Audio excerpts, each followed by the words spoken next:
Hey guys, tonight we're slipping back through the smoke-filled alleys and chattering markets of the medieval world to discover what fast food looked like before deep fryers, delivery apps, or anything remotely resembling health inspections. Spoiler alert, you probably won't survive this, not just because of the questionable meat pies, but because medieval street food was served in an era where soap was suspicious, refrigeration was sorcery, and hand-washing was an upper-class myth. So before you get comfortable, take a moment to like the video and subscribe, but only if you genuinely enjoy what I do here. And drop your city and time in the comments. I'm always curious who's tuning in and when. Now dim the lights, maybe turn on a fan for that soft background hum, and let's ease into tonight's journey together.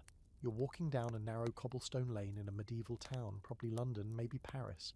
It's around midday, and the street is alive with the smell of sizzling fat sweet ale and something vaguely fishy.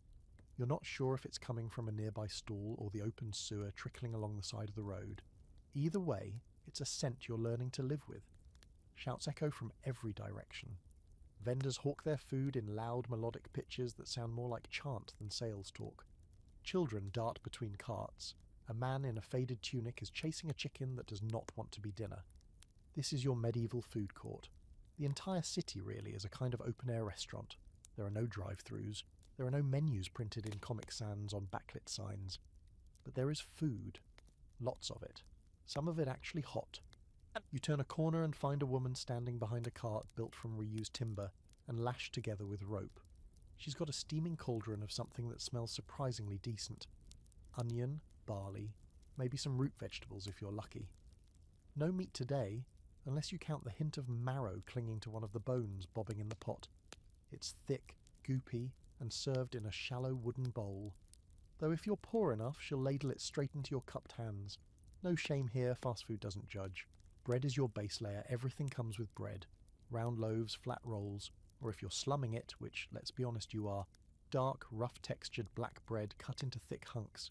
You tear off a piece, dip it into the stew and chew. It's filling, it's warm, and it cost you just one small coin. You didn't even sit down. That's the key.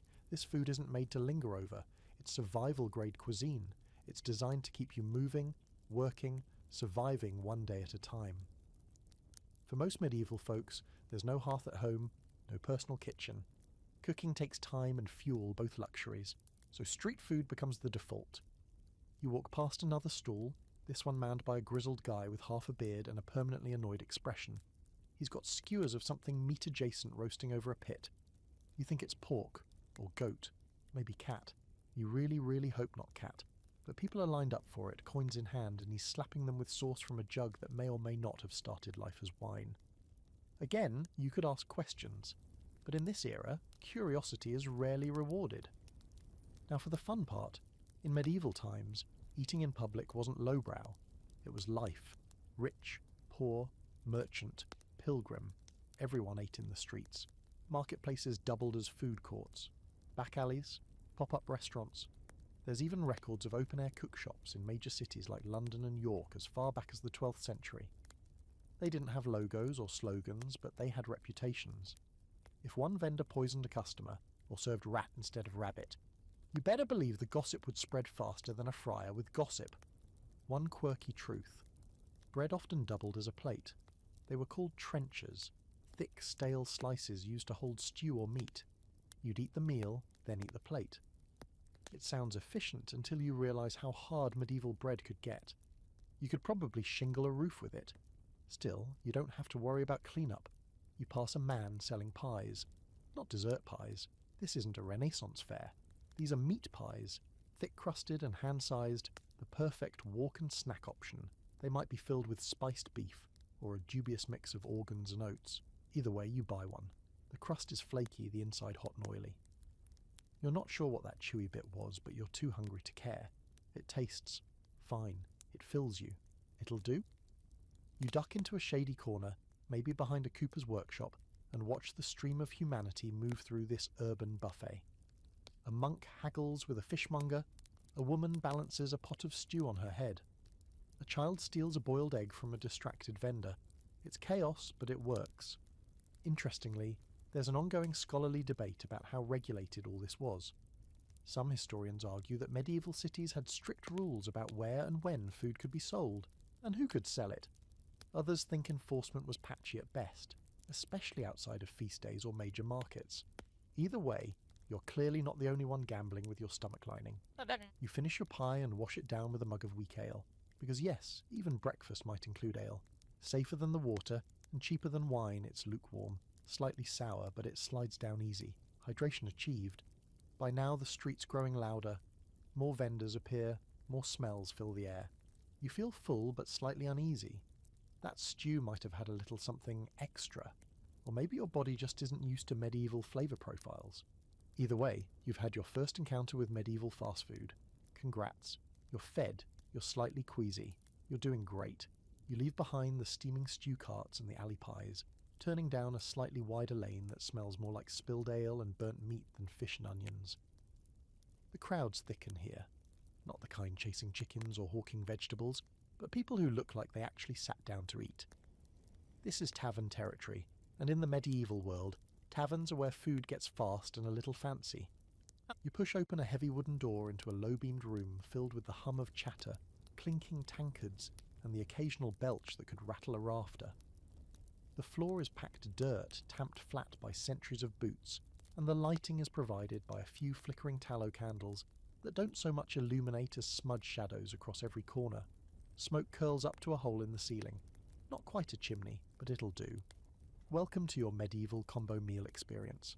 Taverns aren't just watering holes, they're the closest thing you're getting to a restaurant with an actual roof. A place where you can sit, eat hot food quickly, and still be on your way in under an hour. It's fast, it's noisy, it's communal, and no one expects you to wash your hands. You grab a bench at a long wooden table, already occupied by a group of wool-clad workers, digging into bowls of thick porridge and chunks of sausage glistening with grease. No menus here, just a rotating selection of what the cook managed to scrape together that morning. The owner, or taverner, if we're being precise, ambles over. He's got a grease-stained apron and the weary look of a man who's been haggling with butchers since dawn. You ask for food and he grunts something about salt pork and leeks. You nod. He disappears. That's the thing about taverns in the Middle Ages. The food's whatever was available, affordable, and not yet turning green. If you're lucky, you get a hot, savoury dish with actual seasoning. If you're not, it's yesterday's leftovers in a new bowl. Either way, it's hot and it's yours fast. A few minutes later, your meal appears. Salt pork, boiled till it's tender, floating in a pool of leek broth. Next to it, a slice of barley bread tough enough to chew for a week. You dig in. It's salty, earthy, heavy. Not bad, honestly. Kind of like a rustic soup and sandwich combo minus the sandwich part, and with extra pig fat it sticks to your ribs. Mission accomplished. The room around you pulses with life. A group of merchants at the far end is deep into their second round of ale. One of them bangs on the table and shouts something about dried cod prices, while another laughs hard enough to spit ale into his own beard. Over by the hearth, a pair of young travellers quietly devour a shared dish of beans and cheese, clearly starving from the road. It's a mix of locals, travellers, students, even a priest or two pretending they're not enjoying the salted meat. Taverns were the great equaliser of medieval food culture. Whether you were a landless labourer or a minor noble passing through town, if you had coin, you could eat. Sure, the nobles might sit in a slightly nicer corner or rent a private room upstairs, but the food came from the same pot. That was part of the appeal, and in cities like Paris or Florence, taverns sometimes became hubs of political chatter and literary gossip, especially in university districts. Food, drink, and subversive Latin poetry. A full medieval menu. One fun historical fact: in many places taverns were legally required to sell bread and food along with drink, mostly to keep people from drinking themselves to death. The logic was, get a few bites in you, maybe you'll make it home. Whether that actually worked is debatable. The tavern also doubles as your medieval drive-through in the sense that you can order your food to go. Yes, takeout existed. You could pay for a bowl of hot food, pour it into your own little clay pot or wrapped trenchers, and be on your way. It wasn't glamorous, but if you were headed to work or just wanted to eat in peace without a wandering minstrel breathing onion breath down your neck, it worked. You glance over and notice a woman has set up shop right outside the tavern door. She's got a basket full of cold pies and hard cheese, selling to those who don't want to deal with the tavern crowd. She's technically competition, but the taverner tolerates her. Maybe she's his cousin, maybe she pays him in cheese, who knows. That's how these places work, informal networks, whispered agreements, unspoken rules. Medieval Yelp is just who hasn't given you food poisoning yet. There's an open question among scholars about whether these taverns mostly served locals or travellers. Some say they catered more to the latter, given their position near city gates or crossroads. Others argue they were neighbourhood staples, kind of like a local pub meets short-order kitchen. The evidence swings both ways, but either way you're here now and your belly's no longer grumbling. You look around again, no forks, nobody's using one. It's mostly fingers, knives, and the occasional spoon. Forks, as a dining tool, are still something of an exotic novelty, rumoured to be effeminate or even morally suspicious in certain circles. So you stick with your fingers and your knife, tearing pork and sopping broth like everyone else. Your tankard is empty now. You think about ordering another ale, but the room's gotten louder, rowdier. Someone's arguing about taxes in the corner, and a small dog is barking at a spilled carrot like it just insulted his mother. You've had your fill. You wipe your hands on your tunic, no napkin, sorry, and step back outside. The sun's still up barely. The street has shifted tone. The stew carts are gone. Now it's roasted nuts, hot chestnuts, baked apples. Light affair for evening wanderers. But that's a story for another hour. For now you've experienced medieval fast food at its cosiest, most chaotic and most communal. The tavern. Not quite a restaurant, not quite a bar, but somewhere in between, where time is short, the broth is hot, and the salt pork always tastes like home, even if it wasn't your home to begin with. You're back on the move now, weaving through the press of bodies and carts that clog the main square. The light has softened, golden and hazy, and the air smells richer than it did an hour ago. Someone nearby is roasting something flaky and peppery. It hits your nose and stops you dead in your tracks. Then you see him. A pie man. He's pushing a cart balanced on two wheels and a miracle, its sides blackened from years of smoke and grease. On top rests a small brazier glowing with hot coals, and perched around it like a crown of edible jewels are hand-sized meat pies, their crimped edges browned and bubbling. You drift toward him, hypnotized. This is the real deal. Street-level luxury, the medieval equivalent of a burger stand during rush hour. The pie man grins without looking up. He's busy rotating the pastries with a pair of iron tongs, his hands calloused and soot-streaked. You ask what's inside. He shrugs. Meat. You press for details. Maybe chicken, maybe not. It's the most honest answer you'll get all day. Still, people love these things. It's the ultimate hand food. Warm, filling, portable. You can eat it while walking, while working, while making questionable life decisions behind a stable. The crust keeps the mess inside, and the mystery of the filling keeps your expectations low. That's the genius of it. The medieval meat pie. Delicious, disposable, and possibly made of things you'd rather not name. Historically, meat pies were everywhere. England, France, the Low Countries. Some used spiced pork and eggs. Others were filled with chopped liver, fish, or even dormice if you were Roman enough to keep old habits alive. The crust was called a coffin, not because it killed you, though sometimes it probably did, but because it literally encased the meat like a sealed box. In many cases, you didn't even eat the crust. It was just the medieval version of a takeout container. You hand over a coin and take one. It's hot enough to burn your fingers. You bite through the crust and into something savoury, meaty, and slightly peppered. There's a mushy texture inside, punctuated by bits of gristle that remind you, gently, that the meat was chopped quickly and not with care. Still, it's weirdly satisfying. The crust flakes apart like buttery shale. A stream of oily juice runs down your chin. Congratulations, you're officially part of a tradition that fed peasants, pilgrims and poets for centuries. But meat pies aren't just a convenience, they're a loophole. See, most people didn't have ovens. Ovens were communal or attached to bakeries, so folks would bring their pies, covered and ready, to be baked in someone else's oven for a fee. This created a bustling trade around pies, not just selling them, but baking them, sharing them, making a little extra coin with your hearth. And of course, if you were sneaky enough, you could stretch the meat with oats or chopped onions, pocket the difference, and no one would know. Probably. There's a fringe historical tidbit about huff paste, a rock-hard pastry shell used to encase the pie contents for long-distance travel. It was basically inedible, and designed only to protect the meat from spoiling or being touched by the outside world. So yes, some meat pies were meant to last for days on the road, long before anyone had heard of preservatives or vacuum seals. Just salt, heat and crust like concrete.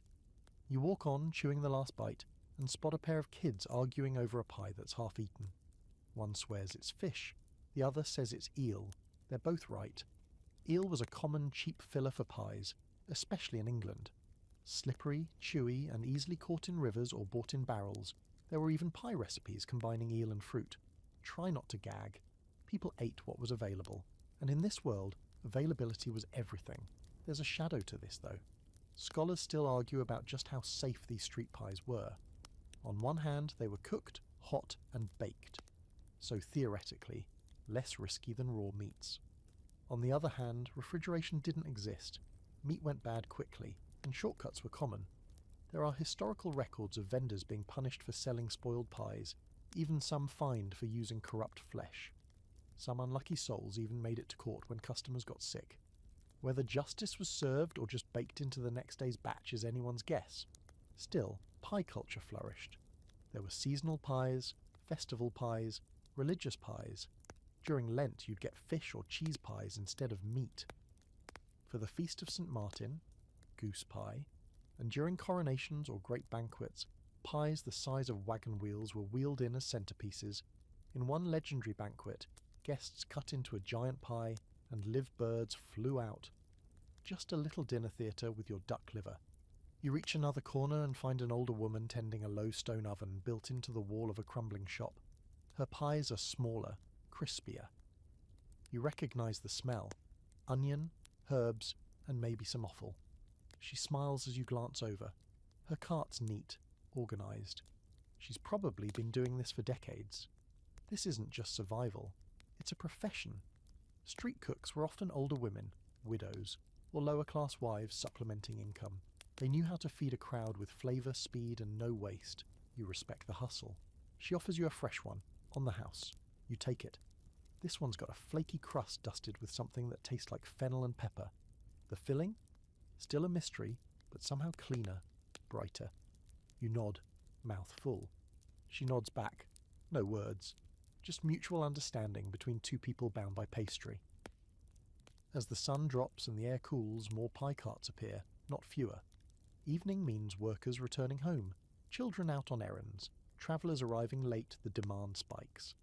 Pie men work the crowd with practised efficiency, shouting their slogans, flipping their wares, slipping fresh batches onto the coals. This is prime time, and you, belly full and hands greasy, are part of the rhythm. You walk on, savouring the last bite of crust before tossing the inedible corner to a passing dog. It sniffs it, gives you a look of betrayal, and trots away. Fair enough. Not everyone loves huff paste, but you're warming up to the life. Medieval fast food may not have golden arches, but it's got golden crusts, smoky corners, and the kind of charm only slightly questionable meat can deliver. The sky shifts to a cloudy grey as you move toward the edge of the marketplace, where the stalls thin out and the scents grow sharper. Oil, smoke, and brine. It hits you all at once. Fried fish.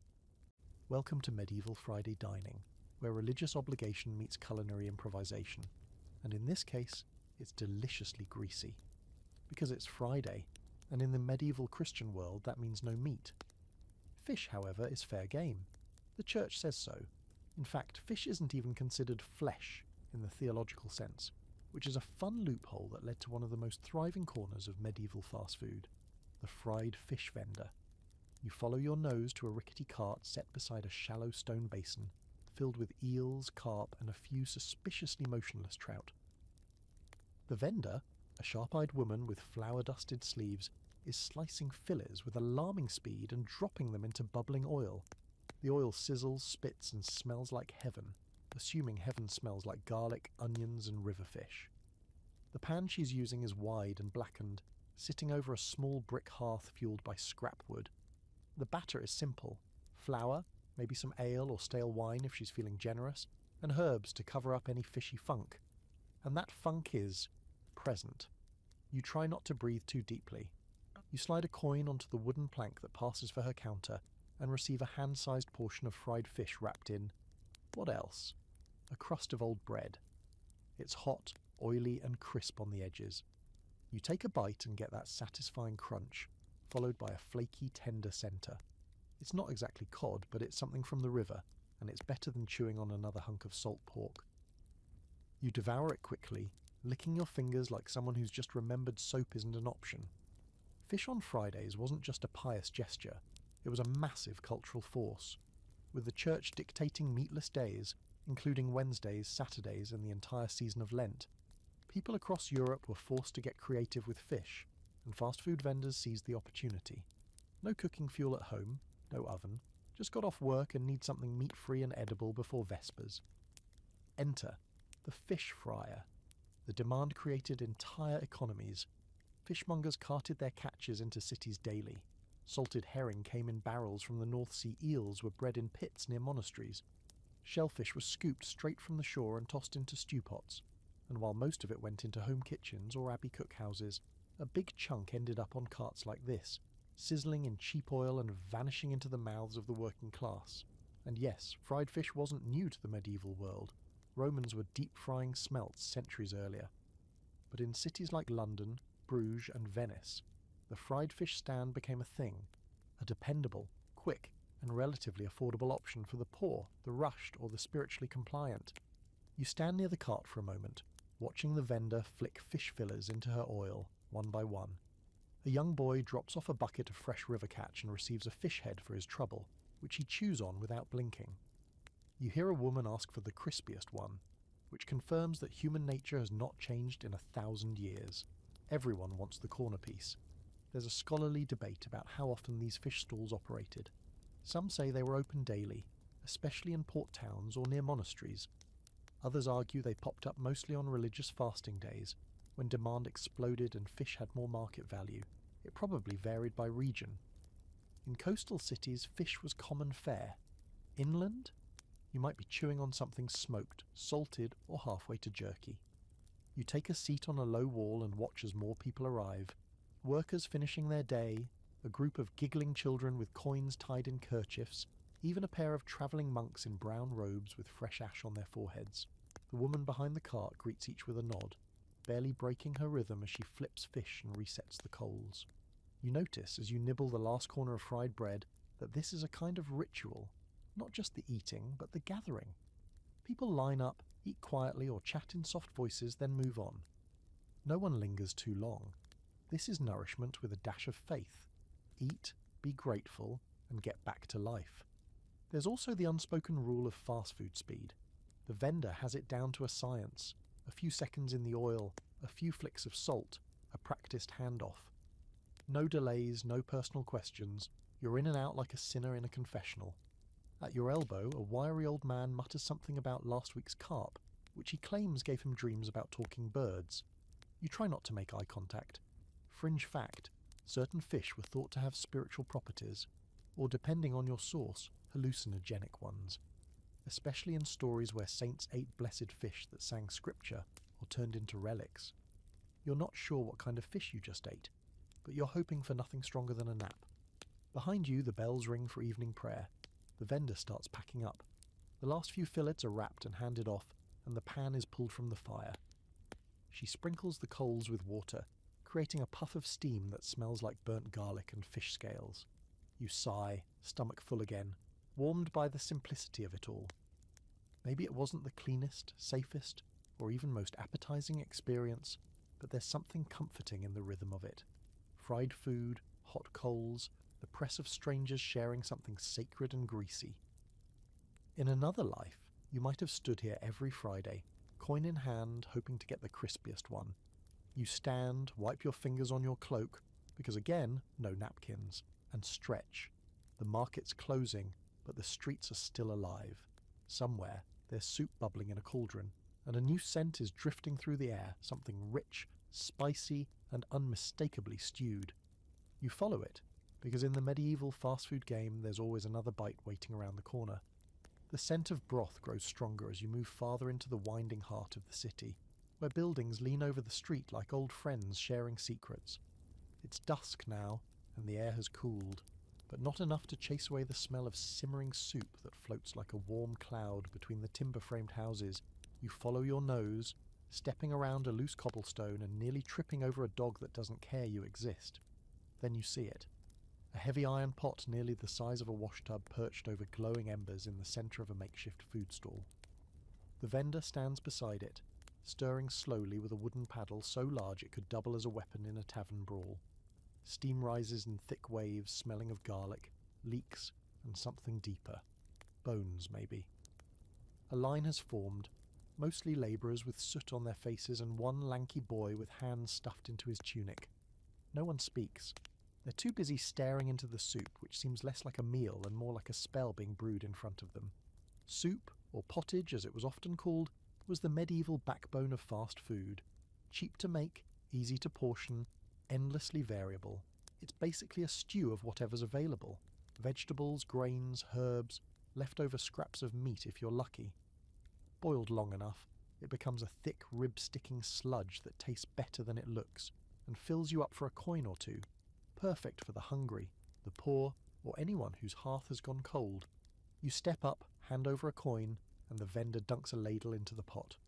The liquid clings like gravy and plops into a thick wooden bowl. He drops in a small wedge of bread, dense and flecked with what might be barley or just dirt, and passes it to you without a word. You nod and step aside. You find a low wall and perch there, cradling the bowl like treasure. The soup is hot, thick, and smells promising.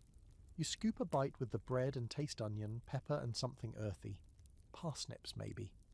There's a chewy bit of gristle at the bottom. A lucky find. Protein in any form is a bonus in a dish like this. Interestingly, soup was a culinary equaliser in the Middle Ages. Lords had their own meat-heavy versions, spiced with saffron, and served in gilded bowls, but the base idea was the same. Boil what you've got until it stops being separate ingredients and becomes one cohesive comfort. For the common folk, soup was survival, and when made by a skilled hand, it could be surprisingly tasty. In many towns, these massive communal pots were kept bubbling all day, sometimes even overnight, fed by wood scraps and kitchen refuse. The vendor simply added more ingredients and water as the day went on, turning the same base into something slightly different every hour. In some cases, the pot might go untouched by soap for days or weeks. Why clean what never stops cooking? That's the logic anyway. There's even a quirky term for this, perpetual stew, a kind of forever soup that was never truly emptied, only added to. Some historical sources mention pots that had been kept going for decades, continuously simmering as generations of ingredients and people passed through romantic, a little, unhygienic, absolutely. But in an era without refrigeration, heat was the safest thing you had. You glance around and notice how people are eating. No one uses spoons unless they've brought their own. Most scoop the soup with bread or sip it straight from the bowl. One old man slurps loudly and smacks his lips like he's at a royal feast. It's not about manners, it's about getting warm, fed, and back on your feet before the next bell rings. Behind the stall another pot waits, covered in a cloth. This one smells richer, maybe a special batch for wealthier customers, or just a thicker version saved for later. A young girl peeks inside while the vendor's distracted and gets swatted gently away. You don't blame her. The promise of meat is a powerful motivator. Not all pottage was equal. Some recipes used beans, lentils, even beer. Others added spelt or rye for extra thickness. On feast days you might find pottage laced with chopped bacon or diced chicken. On fasting days it would be fish or plain vegetables, and always the quality depended on who made it and what they had. A talented soup vendor could build a loyal following, not from branding or signage, but from taste alone. Word of mouth was your Michelin star in the 1300s. There's ongoing scholarly debate about whether these vendors were licensed or just tolerated. Some cities enforced strict food regulations.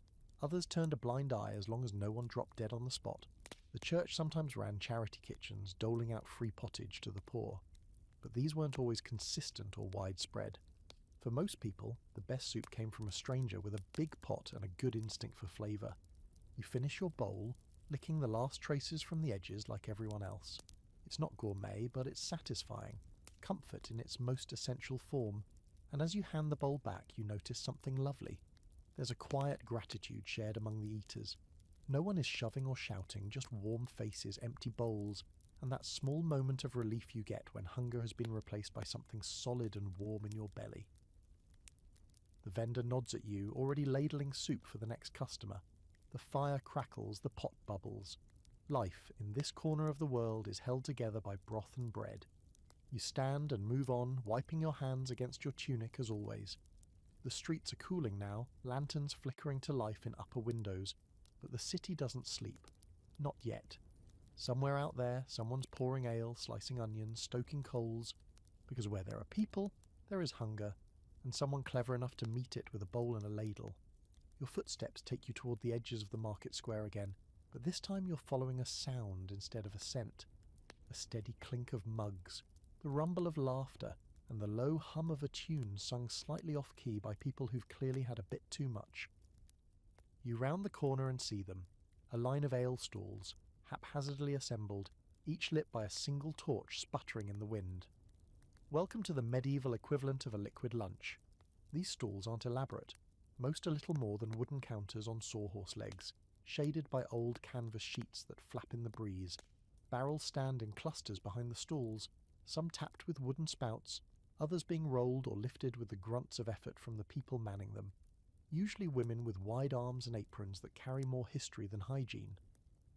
Their hands move fast, a coin slapped on the counter, a mug filled with amber liquid, the next customer already waiting before the last one takes a sip. This isn't fine drinking. This is hydration, warmth, calories, and maybe a bit of courage in a mug. You get in line behind a man who smells like horses and fish, a confusing but somehow authentic combination, and when it's your turn, the woman behind the counter doesn't even ask. She fills a ceramic tankard from the nearest barrel and slides it over. It sloshes as you catch it, warm and foamy and sour in that way only medieval ale can be. You take a sip, and it hits like a punch made of bread, herbs and rainwater. No hops here, not yet. Those aren't common until a bit later in history. Instead, the bitterness comes from Groot, a mixture of herbs and flowers that vary from brewer to brewer. Today's tastes like nettle and regret, but you drink it anyway. Ale is the go-to beverage for most medieval people, and not just for fun. It's safer than water, which is often teeming with bacteria from nearby latrines, butcher shops, and basically every animal in the city. Even children drink ale, albeit a weaker version called small beer. It's low in alcohol, easy to produce, and full of nutrients that plain water lacks. You're not drinking to get drunk, though that certainly happens. You're drinking to stay alive. And where there's ale, there's food. You notice it immediately. To your left, a man is munching on something that looks like boiled onions wrapped in cabbage leaves. To your right, a woman is biting into a thick slab of cold roast meat tucked inside a dry barley roll. It's not haute cuisine, but it's portable, and, more importantly, absorbent LA stalls often offer just enough food to keep you upright. Think hard cheese, salted eggs, pickled vegetables, or a chunk of whatever the vendor had left from last night's stew. You buy a small plate of pickled root vegetables for a few coins. They're sour, slightly rubbery, and probably turnips, though you're not convinced you chew anyway, alternating with sips of ale, the burn of the acidity cutting through the ale's musty tang. It's not bad. Actually, it's kind of refreshing. One quirky little fact. Many of these stalls were run by alewives, women who brewed, sold, and served ale right out of their homes or carts. Ale brewing was one of the few professions available to medieval women, especially widows. Some became famous in their neighbourhoods for the strength or flavour of their brew, and yes, their reputation mattered. If your ale went bad, your business dried up faster than your barrel.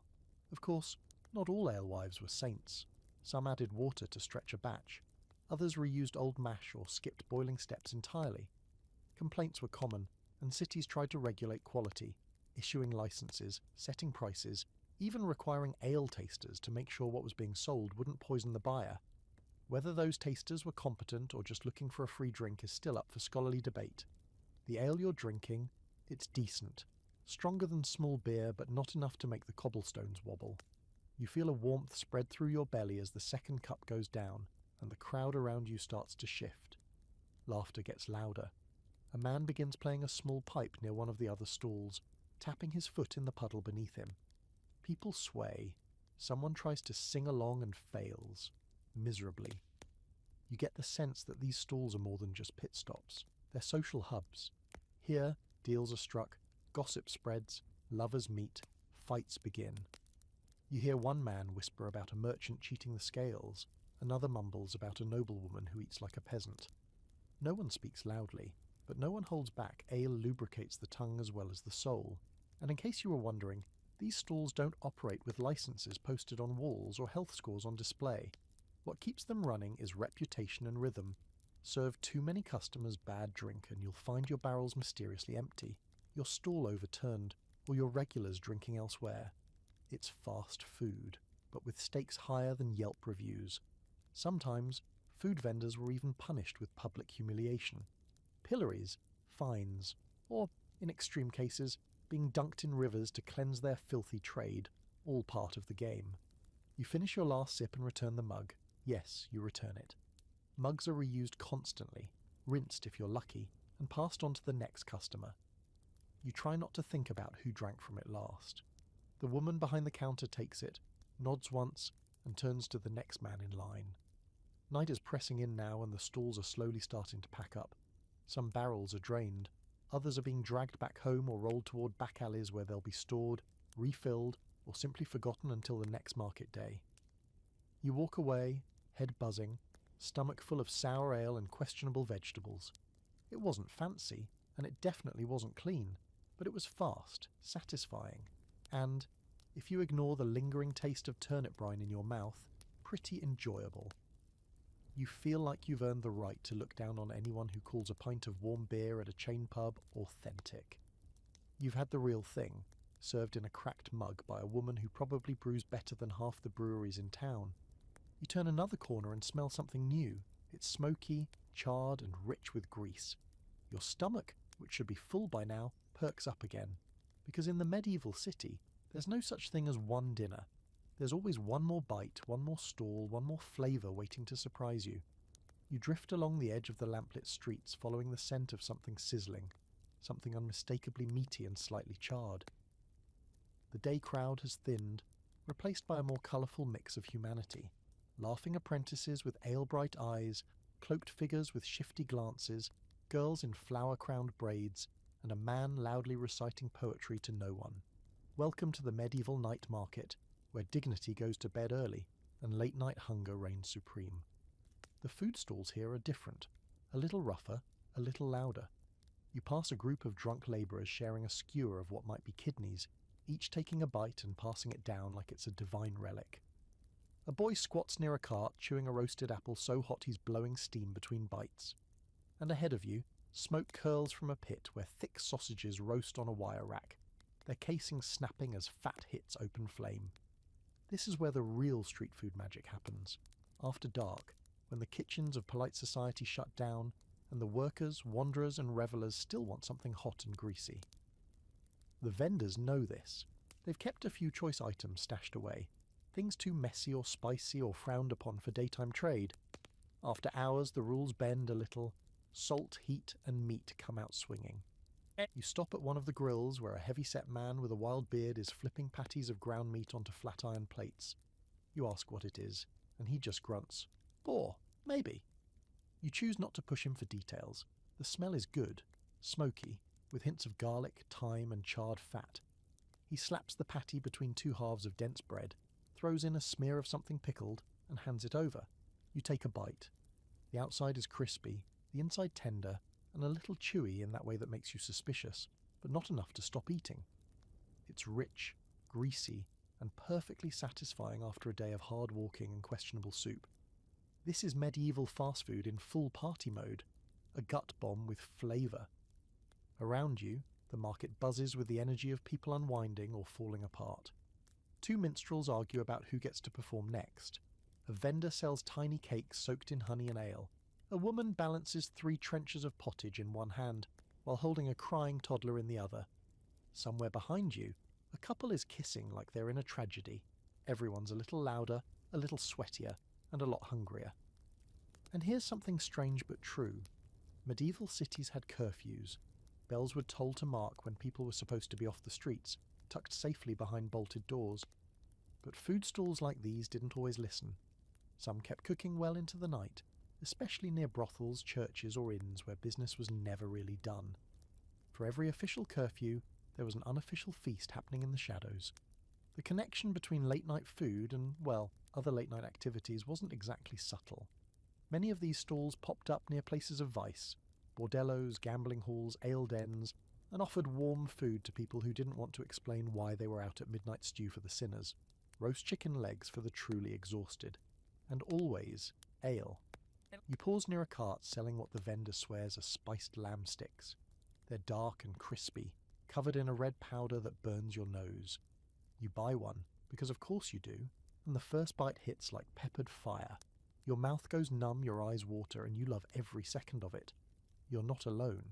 3 other people nearby are coughing and laughing through the same experience, united by pain and poor decisions. It's in these stalls that innovation quietly brews. Leftovers from the day become stew starters for the night. Bones are charred for flavour, spices are used liberally, when available, and no one asks too many questions. You get fast meals that are often more daring than anything served before sunset. There's a little chaos in the cooking, a little rebellion, and it tastes incredible. One historical curiosity. Some food stalls during festivals and fairs would stay open nearly 24 hours, especially during saints' feast days or carnival seasons. They'd cater to the thousands of pilgrims, partiers and drunk philosophers who wandered city streets well past the midnight bells. There are even accounts of vendors fighting over prime nighttime turf, close to church doors, taverns or gates where pilgrims arrived. Competition didn't sleep. You wipe your mouth on your sleeve, again no napkins, and take a deep breath of the smoky air. You're greasy, slightly buzzed from the ale earlier, and you've had at least 3 things that may or may not contain organ meat, but you feel alive. Not in the fresh air and good exercise kind of way, but in the I just ate something unidentifiable that might be lamb, and I think I'd do it again kind of way. There's something raw and real about these night vendors. They're not trying to impress. They're not here for longevity or legacy. They're here because people are hungry, and food, hot, cheap, fast food, is one of the oldest and most honest transactions in the world. 1 coin, 1 bite, 1 moment of quiet satisfaction. The crowd around you starts to thin. A few stalls have run out of meat and closed their fires. Someone's snoring under a cart. The man who sold you the maybe boar patty waves you off with a nod and douses his coals with a bucket of water. Steam erupts into the night. It smells like fat and wood and ash. You walk on. Behind you, the last of the night market fades into shadows, leaving behind just a trail of crumbs and coals. Ahead, a flicker of lanterns suggests the next chapter of your culinary quest. Because as you're learning, the city never truly sleeps. It just changes flavours. You wake up the next morning, if you can call what just happened sleep, with your mouth dry, your cloak smelling like grilled onions, and a vague memory of arguing with a man over whether your late-night snack was pigeon or rabbit spoiler. It was neither. But there's no time to dwell. The city's alive again, and so are its fast food vendors. This time, though, the morning shift is facing an entirely different kind of challenge, the guilds. You wander into the marketplace again, but something's changed. It's tidier, not clean exactly, let's not get carried away, but organised. The carts are evenly spaced, signs crudely painted in symbols for the illiterate, a fish, a loaf, a knife and spoon crossed like swords, and each vendor wears a small scrap of cloth pinned to their tunic. Some red, some blue. All official. You've stumbled into the regulated part of the food world now, the territory of guild-approved street food, where every meat pie and ladle of broth is technically supervised by someone who wears a robe and writes with a quill. Guilds were the medieval answer to corporate quality control. If you sold bread, you belonged to the Baker's Guild. If you served hot food in the streets, you might fall under the Cook's Guild, or, in some cities, the Pie Maker's Guild. Sounds oddly specific? That's because it was. Medieval cities were obsessed with regulating trades, especially ones that involved feeding people who couldn't afford to sue if things went wrong. You stop at a stall that boasts a neat wooden sign reading, in slightly wobbly Latin, Pistorum Licentia, licensed by the Baker's Guild. The man behind the counter has clean fingernails, suspicious in itself, and a scale beside his bread basket. You ask for a loaf, and he weighs it first, carefully slicing just enough to meet whatever standard is enforced today. You take a bite. It's fine, soft, white, chewy, remarkably clean, almost boring. But that's the whole point. Guild food isn't about surprises, it's about predictability. The bread must weigh a certain amount, the pie must contain the correct amount of meat. The pottage can't have certain forbidden offal bits, which, let's be honest, are probably the tastiest part. These rules, depending on the city, were enforced with surprising strictness. A baker caught shorting customers might be dragged through the streets with his subpar loaves hung around his neck, or worse, thrown in the stocks while pigeons do what pigeons do best. Still, the guilds did more than punish. They trained apprentices, ensured some level of sanitation, a relative term, and protected both vendors and customers from total culinary anarchy. In a time when a tainted pie could kill you, or just ruin your week, the guild mark offered a sliver of peace of mind. You didn't know exactly what you were eating, but you could trust it wouldn't scream when you bit into it. There's a scholarly debate about how much power these food guilds actually had. Some historians argue they were mostly ceremonial by the late Middle Ages, with real power held by city councils or corrupt inspectors who could be paid off with a meat skewer and a wink. Others insist they maintained a strong grip on quality and pricing, especially in times of scarcity. Like everything in the medieval world, it likely depended on the region, the weather, and whether the inspector had eaten breakfast. You move on to a pie stand. Yes, another one. Because this is still the Middle Ages and variety is more theoretical than actual. The woman selling them wears a blue pin from the Cook's Guild and slices her pies with the precision of someone who has memorized how much rabbit is too much rabbit. You order one and bite in. It's good. A little bland. Probably safe. You almost miss the questionable charm of last night's rogue lamb stick. Nearby, a few carts sit just outside the market line, uncertified, unofficial, and probably illegal. Their owners glance around nervously, ready to pack up at the first sign of a city watchman. Their food smells stronger, more herbs, more garlic, probably more flavour, but also more risk. One of the carts even has a small charcoal grill going, with something sizzling that might be liver. You watch a woman buy a skewer, devour it in 2 bites, and wipe her mouth with the inside of her sleeve. Her grin says she doesn't care if it's legal. That's the unspoken truth of guild food. It's safe, but it lacks soul. The real flavour lives just outside the boundaries, in the hands of people too poor to buy membership or too stubborn to follow the rules. Some of them are former guild members kicked out for violations. Others are immigrants or travellers without the right papers. Not that papers were all that organised back then. And some are just chancers, hoping to sell enough stew to get through the week before anyone notices. You circle back to the main drag where a row of licensed vendors ladle out soups, stews, and something called peas pudding, which is somehow worse than it sounds. You try a bowl, thick, gluey, beige. It tastes like someone tried to turn boredom into food, and succeeded. But hey, it's filling, and that's really the goal, isn't it? Medieval fast food wasn't here to thrill, it was here to sustain. The guild-approved stuff, with its standard portions and public inspections, made sure you got calories, not culinary adventures. It's food made for workers who can't afford to gamble with their stomachs. People who need to get back to hauling barrels, cutting wood, or cleaning the privies. You down the last of your pudding, give a courteous nod to the vendor, and wander off. Behind you, a city watchman starts eyeing the edge stall rule breakers. One of them packs up fast, cart creaking as it disappears down an alley. Another stands his ground. The smell of fried cheese wafts over. You consider chasing it, but not yet. For now, you've tasted the order of the medieval food world, the system behind the stew, the structure holding up the skewers, and as comforting as it is, you can't help but miss the grease, the garlic, and the thrill of not knowing whether your next bite will be the best thing you've ever tasted, or a misdemeanor. The alley you slip into next is narrower, dimmer, and somehow louder than the open streets you just left.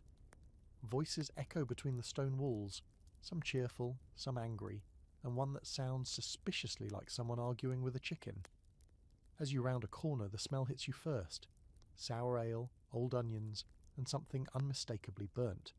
You've stepped into the unglamorous but very real world of street food gone rogue. Here, fast food isn't just sold, it's hustled. These are the carts and stands that operate without guild approval, outside the watchful gaze of the city inspectors, and sometimes even outside the boundaries of basic decency. It's messy, it's loud, and, if you know where to go, is where the best food lives. But not every vendor plays fair. You find yourself in front of a cart that, on the surface, looks legit. Neatly arranged meat pies sit stacked in a woven basket, steam still curling from the tops. The vendor, a man with a wide smile and teeth like broken tombstones, waves you over and announces loudly that he's got fresh venison.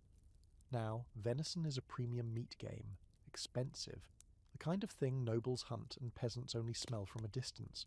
Suspicious already, but your stomach makes the decision before your brain catches up. You hand him a coin, he hands you a pie, and you take a bite. It's not venison. You can't say what it is exactly, but it's definitely not deer. It's too fatty, too soft, and there's an aftertaste that whispers of barnyard mystery. You chew slowly, trying to convince yourself it's fine. It's just rustic. Maybe it's goat, maybe rat, maybe it's that chicken from earlier who lost the argument. You glance around and see another customer frowning at their own pie. Then a third. The spell starts to break. In the Middle Ages, food fraud was common enough to earn its own punishments.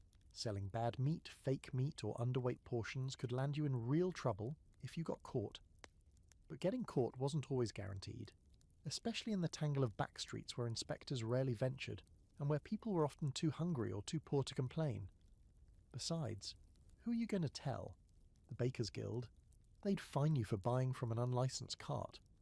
Some cities did try to enforce justice. In London, vendors who sold spoiled or false goods could be publicly shamed, paraded through the streets with their rotten wares strung around their necks, or worse, forced to eat what they'd sold in front of jeering crowds.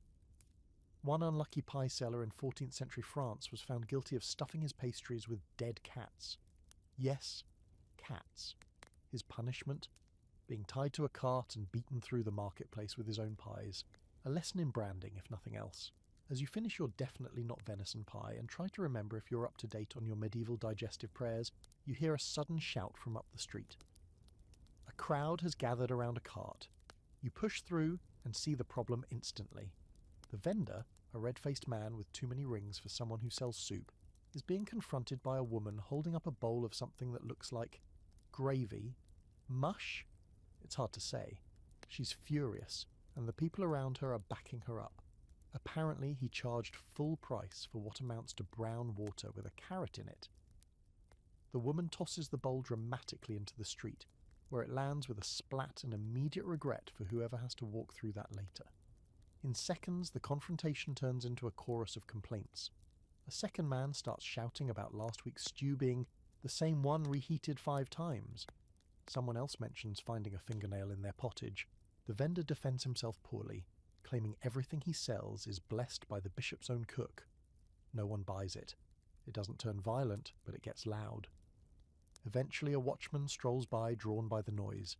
He looks at the vendor, raises an eyebrow, and mutters something about another citation. The cart is left standing, but customers drift away, whispering. The damage is done. Reputation is everything here, and in the absence of modern reviews, word of mouth is swift and brutal. That's the fragile economy of medieval fast food. If you scam people, you're done. There's no legal protection, no refund policy, just your name on the street. And if your name becomes a joke, your food cart might as well be firewood. You keep walking, now more cautious. A bread seller offers you a roll that feels suspiciously light for its size. A stew vendor tries to distract you from the smell of his pot by loudly praising the queen. A fishmonger grins too wide and insists that his eels are barely dead. It's a carnival of confidence tricks and culinary roulette. And yet, there's still charm in it. Even in the scams, there's something about the hustle, the performance, the way each vendor sells not just food, but a story. This pigeon came straight from the royal dovecote. This bread was baked in the same oven as the bishop's. This pie will fix your limp. Lays? Maybe, but also sales pitches in a world where exaggeration is half the flavour. You eventually find a small stall run by an old woman with a quiet demeanour and no shouting crowd. Just a bubbling pot of stew, and a few loaves that feel dense and real when you tap them. You buy a bowl, and she hands it over without comment. It smells like lentils, garlic, and something green you can't identify. It's surprisingly good, and you realise this is how the best vendors survive, not by shouting the loudest, but by being reliable. As you eat, you watch another customer nod to her with familiarity. They've clearly eaten here before. In a world full of grifters and gamble pies, finding a vendor you can trust is the medieval version of a 5-star review. You finish your stew and smile. You've just experienced both sides of the coin, the danger of rogue carts and the quiet glory of the honest seller. You wipe your hands on your already tragic cloak and rise, stomach content. judgment only slightly wounded. Ahead, the market stretches on, more carts, more vendors, more mysteries wrapped in dough. But now you know better. Not all food is good food, and not every smiling face is selling what it claims. But you're still hungry. Always. And there's still one-handed meals, student hangouts, trenches, and monks with cooking fires in your near future. Just don't mention the cat pies again. Ever. You're back in the centre of town now, pushing your way through a lunch rush so thick it feels like you're moving through bread pudding. People jostle past in every direction. Porters with bundles slung over their backs, market wives balancing baskets of fish on their hips, barefoot kids zigzagging through the mess, mouths stuffed with whatever scraps they've managed to grab. The smells swirl together in a dizzying blur of meat, smoke, ale, sweat, and something sweet you can't quite place. And everywhere, absolutely everywhere, people are eating with one hand. That's the unspoken rule of medieval fast food. Portability is everything. Meals aren't leisurely sit-down affairs with embroidered tablecloths and silver spoons. They're quick, efficient, and always ready to move. You eat while walking. You eat while shouting. You eat while watching a juggler accidentally set his sleeve on fire. So it makes sense that the food reflects the pace. Every dish here is designed to be held, handled, and inhaled with as little mess as possible. Well, unless you count the drips running down your wrist, or the constant wiping on your already abused cloak. But that's part of the charm. No forks, few spoons, and absolutely no plates, unless you count a piece of bark or someone else's discarded trencher. You grab what looks like a baked turnover from a woman with a tray slung around her neck. She's walking through the crowd, hawking them like they're royal treasures. Meat and leeks, fresh and hot, she calls, and you believe her because your fingertips are burning through the pastry. The crust is firm enough to hold its shape, but soft enough to bite into without cracking a tooth. Inside, hot leeks and spiced lamb, or possibly mutton, steam against your tongue. It's savoury, greasy, and perfectly sized for your hand. You don't even slow your pace as you chew, and that, you realise, is the point. This is the medieval answer to the modern sandwich. Not always bread-wrapped, but always manageable without cutlery. You see other one-handed meals everywhere you look. Flatbreads topped with egg and herbs, boiled eggs wrapped in sausage, skewers of grilled offal, cheese wrapped in cabbage leaves, dried fruit pies that leave a sticky residue across every knuckle. Some people just carry a hunk of cold roasted meat in one hand and tear pieces off with their teeth while holding a tankard in the other. It's functional, it's fast, and it's also kind of brilliant. Trenchers come into play here too. Thick slabs of stale bread used as plates, bowls, and eventually food themselves. You pass a young boy seated on a barrel, gnawing on a crust so hard he looks like he's trying to sharpen his teeth. His trencher once held beans, judging by the smear across his chin, and now it's his second course. Efficient and edible, if you're not too picky about texture. Interestingly, this preference for handheld food wasn't just about speed, it was about necessity. Workers didn't have time or tools for formal dining. Servants couldn't set out full-place settings every time someone needed to eat, and many homes, especially in poorer districts, didn't have tables at all. So the food adapted, the vendors adapted, everyone adapted. There's a scholarly debate about just how widespread this one-handed eating culture was across medieval Europe. Some argue it was mostly an urban phenomenon, tied to the rhythms of city life, merchants moving between deals, apprentices eating between errands, travellers ducking out of rain under awnings and chewing a meat pie for warmth. Others believe it extended well into rural settings too, especially during harvests or festivals when everyone needed to eat on the go. Either way, the principle holds: if you can eat it with one hand, it has value. You pause at another stand where a vendor is selling boiled eggs and salt from a little wooden tray. You buy one, crack it against the heel of your palm and peel the shell as you walk.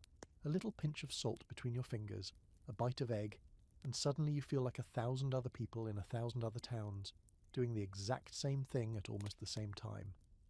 It's that kind of food, universal, timeless, oddly comforting.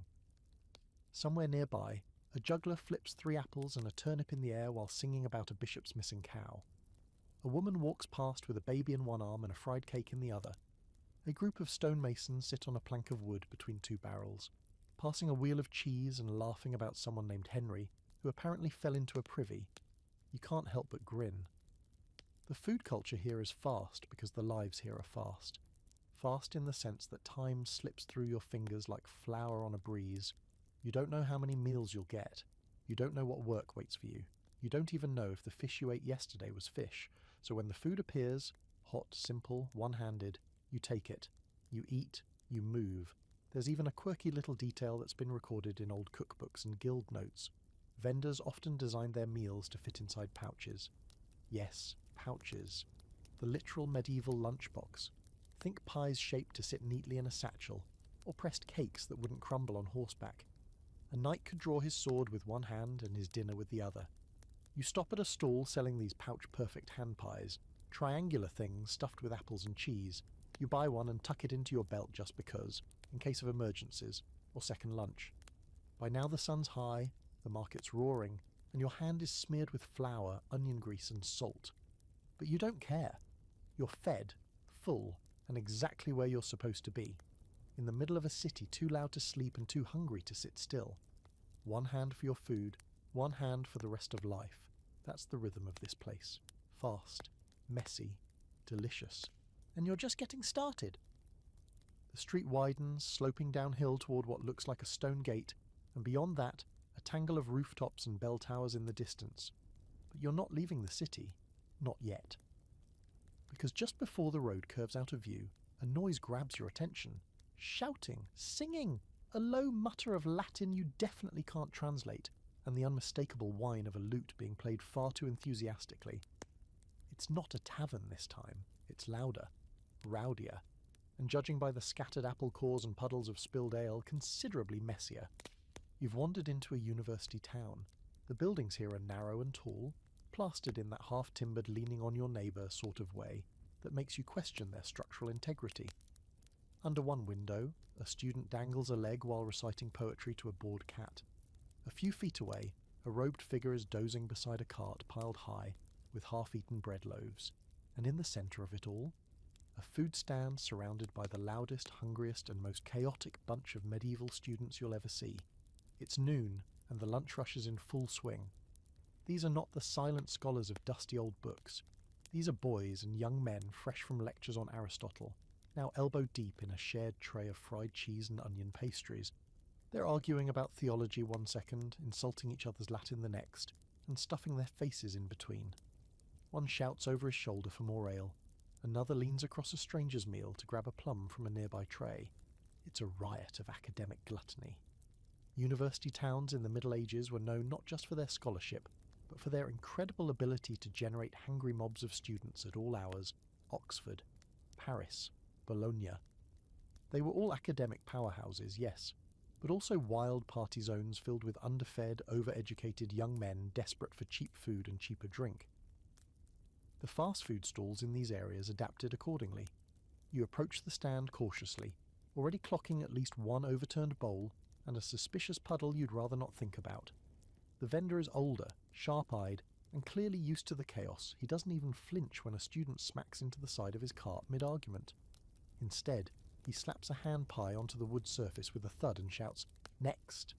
You step up and ask for what they're all eating. "Cheese and leek pasty," he grunts, already grabbing another, "and dried plum tart, but I'm out of the tart, and the plums." You nod, pay, and take the pasty. It's warm, golden, and slightly lopsided. One bite in, and you're met with a rich, salty cheese, and just enough oniony bite to make your eyes water. The crust is thick and holds everything together, ideal for walking, talking, or arguing about logic while spitting crumbs. Scholars in this period were often from wealthy families, but they lived like paupers while studying. Cheap meals from food stalls like this kept them going between lectures and, often, between brawls. Yes, brawls. It wasn't uncommon for students to riot, sometimes over food prices, sometimes over exams, sometimes just because someone said their professor smelled like turnips. These little stands, ground zero for student life. And here's a quirky fact. Some university towns had rules banning students from eating in certain taverns or food stalls, claiming it led to moral corruption, as if a greasy leek pasty and a mug of warm ale could turn someone into a heretic. Then again, looking at the current crowd, 3 of whom are drunkenly reenacting a scene from Virgil while throwing bread at a stray dog, you can see their point. There's a debate among historians about how organised these university food vendors actually were. Some say they operated under strict guild laws, just like in the rest of the city. Others argue that student neighbourhoods were more lax, with unofficial vendors setting up wherever students clustered. Either way, the food had to be fast, affordable and edible, even if that last part was negotiable. You sit on a nearby step to finish your pasty and watch the show. One student is trying to impress a group by balancing a pie on his head, while quoting Cicero. Another is asleep face down in a trencher of something once resembling stew. The vendor doesn't care. He's already serving the next round, his hands moving like clockwork. Next to you, a student offers you part of his own snack, a greasy little ball of fried dough filled with, he says, mashed figs and honey. You take a bite. It's cloyingly sweet, sticky, and tastes like something that probably qualifies as dessert and medicine. He grins and explains that it was left over from the bakery's earlier batch and sold for half-price students, it turns out. Nowhere to find deals, and they absolutely know how to stretch a meal. Behind you, a small group of students has gathered around a makeshift table, a board resting on 2 barrels. They're dividing up a platter of sausages and eggs with pocket knives, drinking weak wine out of a shared flask and laughing at something in Latin that you're probably better off not understanding. You rise, tossing your pasty wrapper, a strip of leftover parchment, into a nearby gutter. The vendor is still shouting orders, and the students are still eating like they haven't seen food in days, which, depending on how their studies have gone, might be true. There's something oddly modern about it all. The messy charm of a university town hasn't changed in centuries. Loud debates, chaotic meals, questionable hygiene, and food that walks the line between quick snack and digestive risk. Only now you're experiencing it with your feet in the mud and a mouthful of leek. You move on, ducking to avoid a flying apple core and stepping over a student asleep on the curb. Somewhere nearby, a bell tolls, signalling the next round of lectures, or maybe vespers, or maybe just time for more pie. Either way, the food stalls don't care, they'll be here, serving handheld meals to scholars, brawlers, and passers-by alike. Because hunger, like education, never really stops.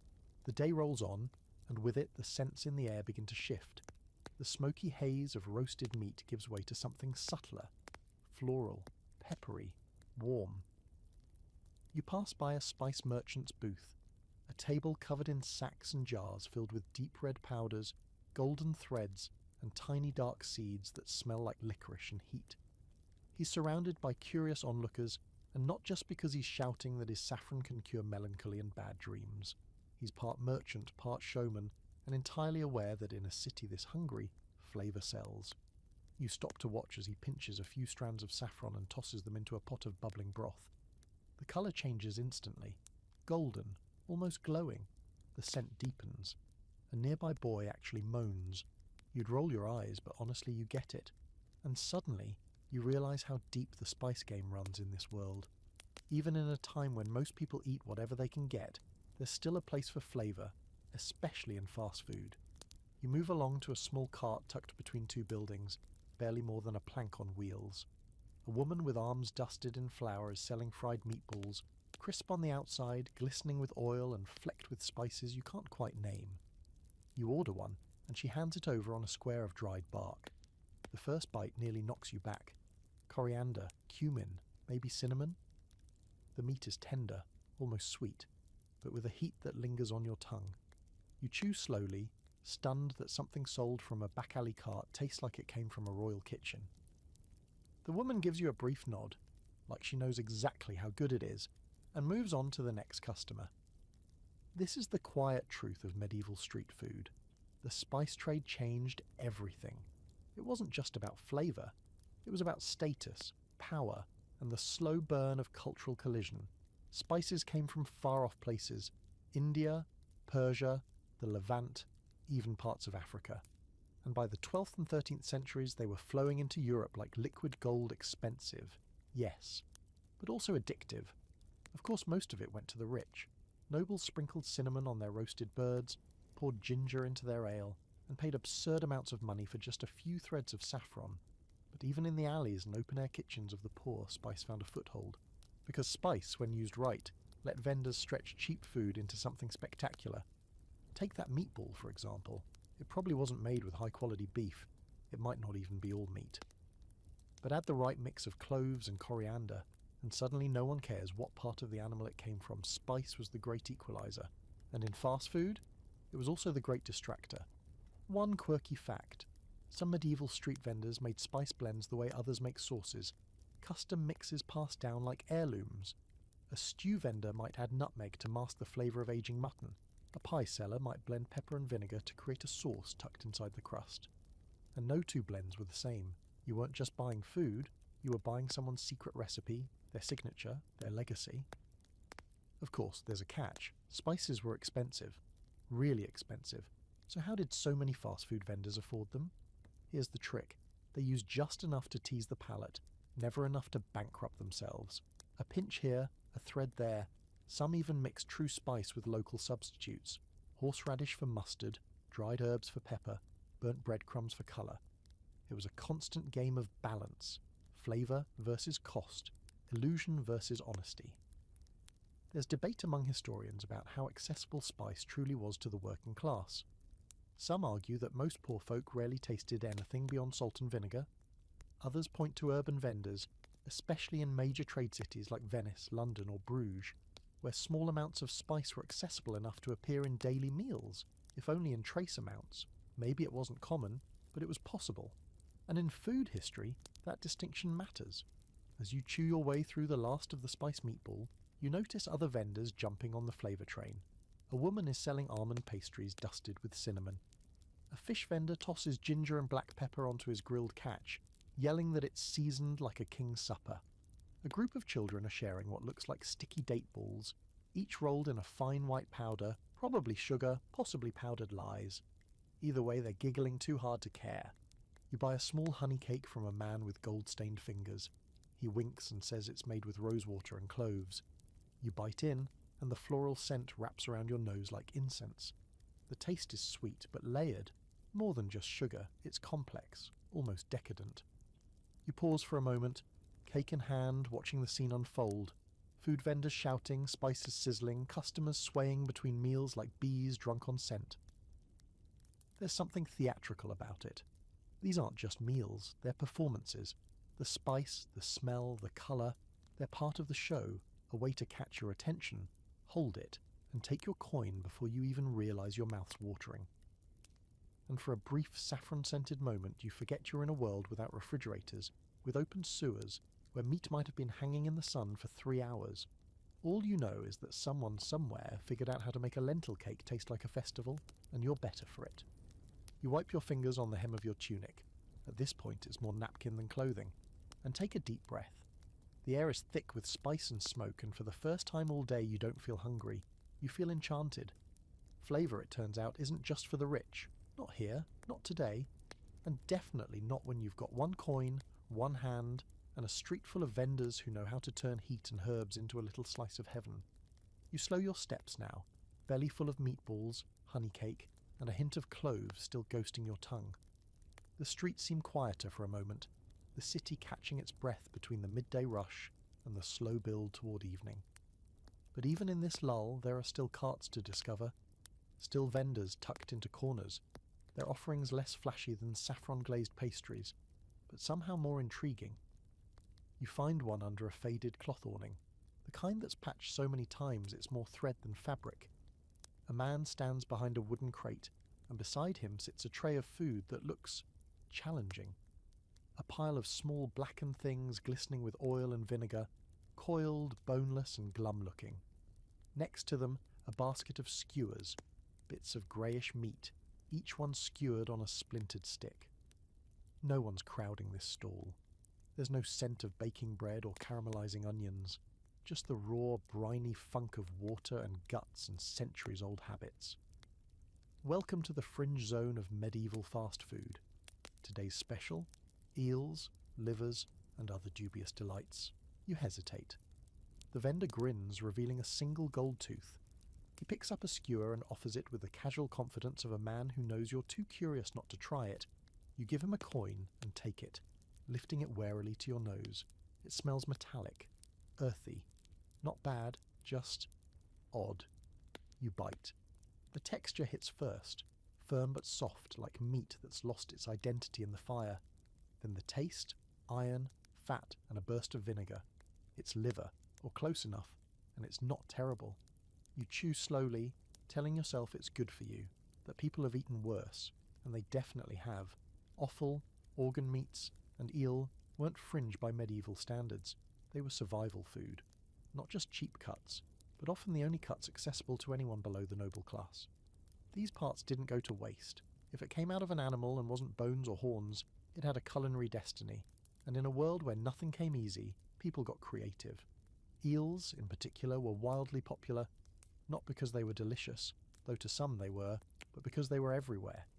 River eels, swamp eels, eels in barrels, dried eels, jellied eels, rich in fat, easy to preserve, and, here's the theological loophole, considered acceptable on fast days by the church. Because they lived in water, they counted as fish, technically. You pick up one of the coiled eels now, daring yourself. It's been stewed in something sharp, maybe vinegar and herbs. You bite the edge. The skin is chewy, but the flesh inside is soft and oily. Not amazing, but weirdly satisfying. The vendor watches with an amused expression, as if he's seen 1,000 people have this exact internal battle. You nod, finish the bite, and surprise yourself by reaching for another skewer. Organ meats were common too. Livers, kidneys, hearts, even brains. Either chopped into pies, grilled on open flames, or turned into makeshift sausages with generous amounts of herbs and garlic. Not for the weak of stomach, maybe, but beloved by those who couldn't afford to waste anything. Waste was for kings. The rest of the world had to chew carefully and hope for the best. There's a legend, half whispered by food historians, about a medieval fair in which a vendor sold blood pudding so rich in flavour that people lined up to eat it without asking what was in it. The ingredients? Pig's blood, oats, onions, and mystery bits.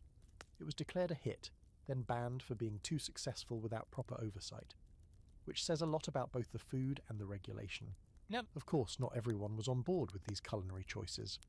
Some religious groups saw offal as unclean, or at least suspect. Others viewed it as peasant food, too low class to appear on noble tables. But plenty of monks, soldiers, and hungry workers couldn't care less about the stigma. Food was food, protein was protein, and if it kept your hands steady and your stomach full, what did it matter where it came from? There's an ongoing academic debate about whether offal dishes were more common in urban or rural settings. Some believe the cities saw more of it, since butchers there had to do something with the leftovers. Others argue that country folks closer to the animals made better use of every part. But the truth is probably both. Offal turned up wherever meat was scarce, which meant everywhere, all the time. You finish the skewer and take a swig of water from a nearby barrel. It's flavoured with lemon peel and mint, probably to mask whatever was floating in it last week. You're starting to notice a pattern. Medieval people knew how to cover their culinary sins. Spices, herbs, vinegar, smoke. It's not just flavour, it's camouflage. A strategy as much as a recipe. As you step back into the street, you see a boy selling something on a stick that looks suspiciously like a fried rat. You decide not to investigate, your stomach has limits. And besides, there's a group of children chewing dried fishtails on a bench nearby, each one crunching the bones like crisps. You smile. They look happy enough. The fringe food has its own loyal fans. Not everyone wants a saffron-scented stew or a pastry shaped like a goose. Some want the chewy comfort of liver, the fatty slick of eel, or the crisp char of a kidney that's spent just a little too long over a flame. And for them, these carts deliver. You walk on, a little queasy, but weirdly proud. You've eaten the kind of food most people avoid. You've braved the unidentifiable, the undervalued, the underbelly of the medieval menu, and while you might not crave eel again anytime soon, you've earned a badge of honour among the market regulars.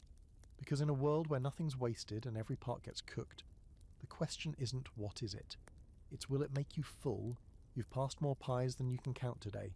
Some sweet, some suspicious, some still steaming, and a few that look like they could double as weapons.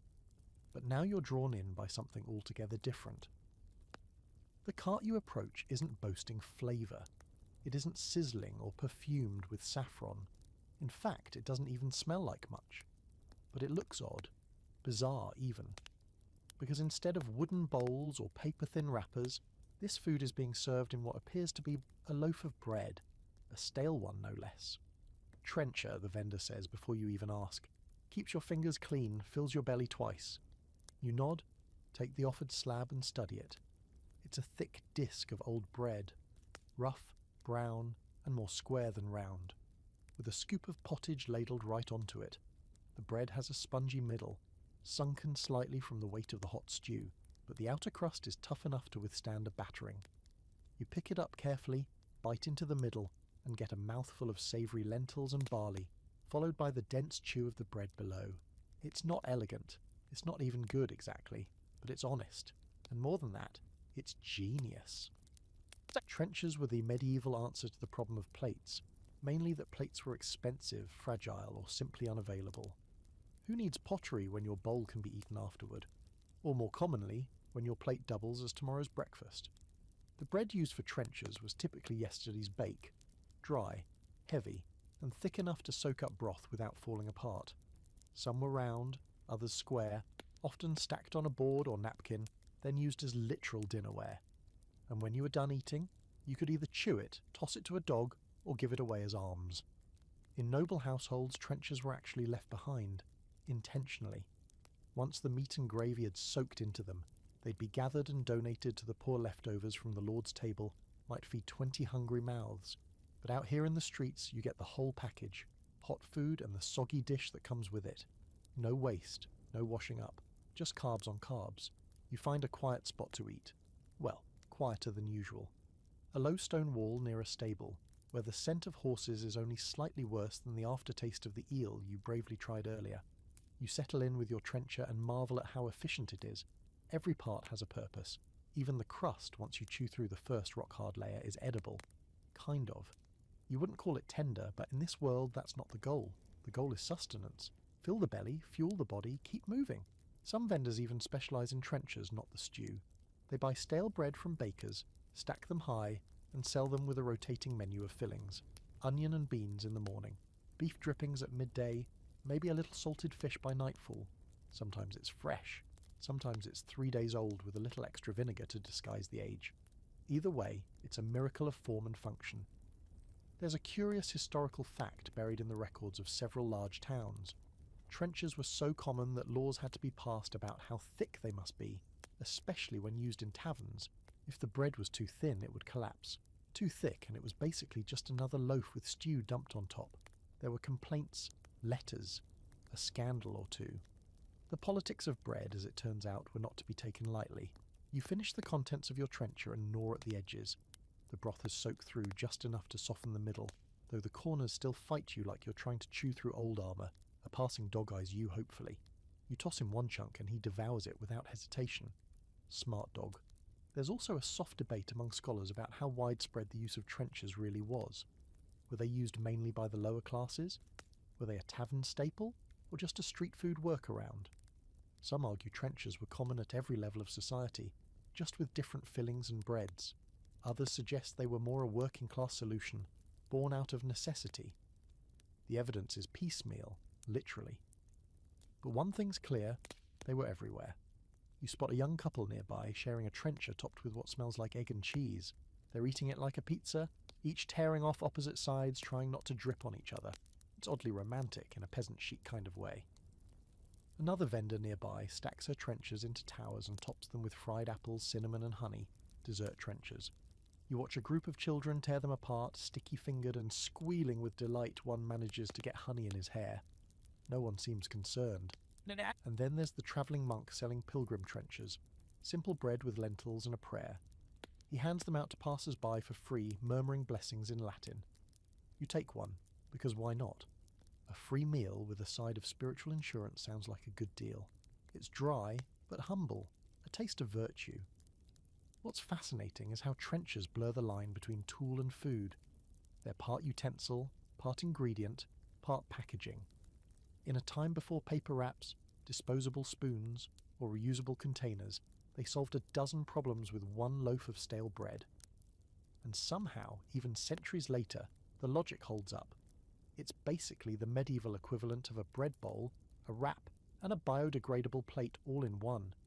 You lick the last bit of broth from your fingers and stretch, full again, satisfied in that uniquely medieval way, where your teeth ache slightly from chewing, your jaws sore, but your stomach's calm.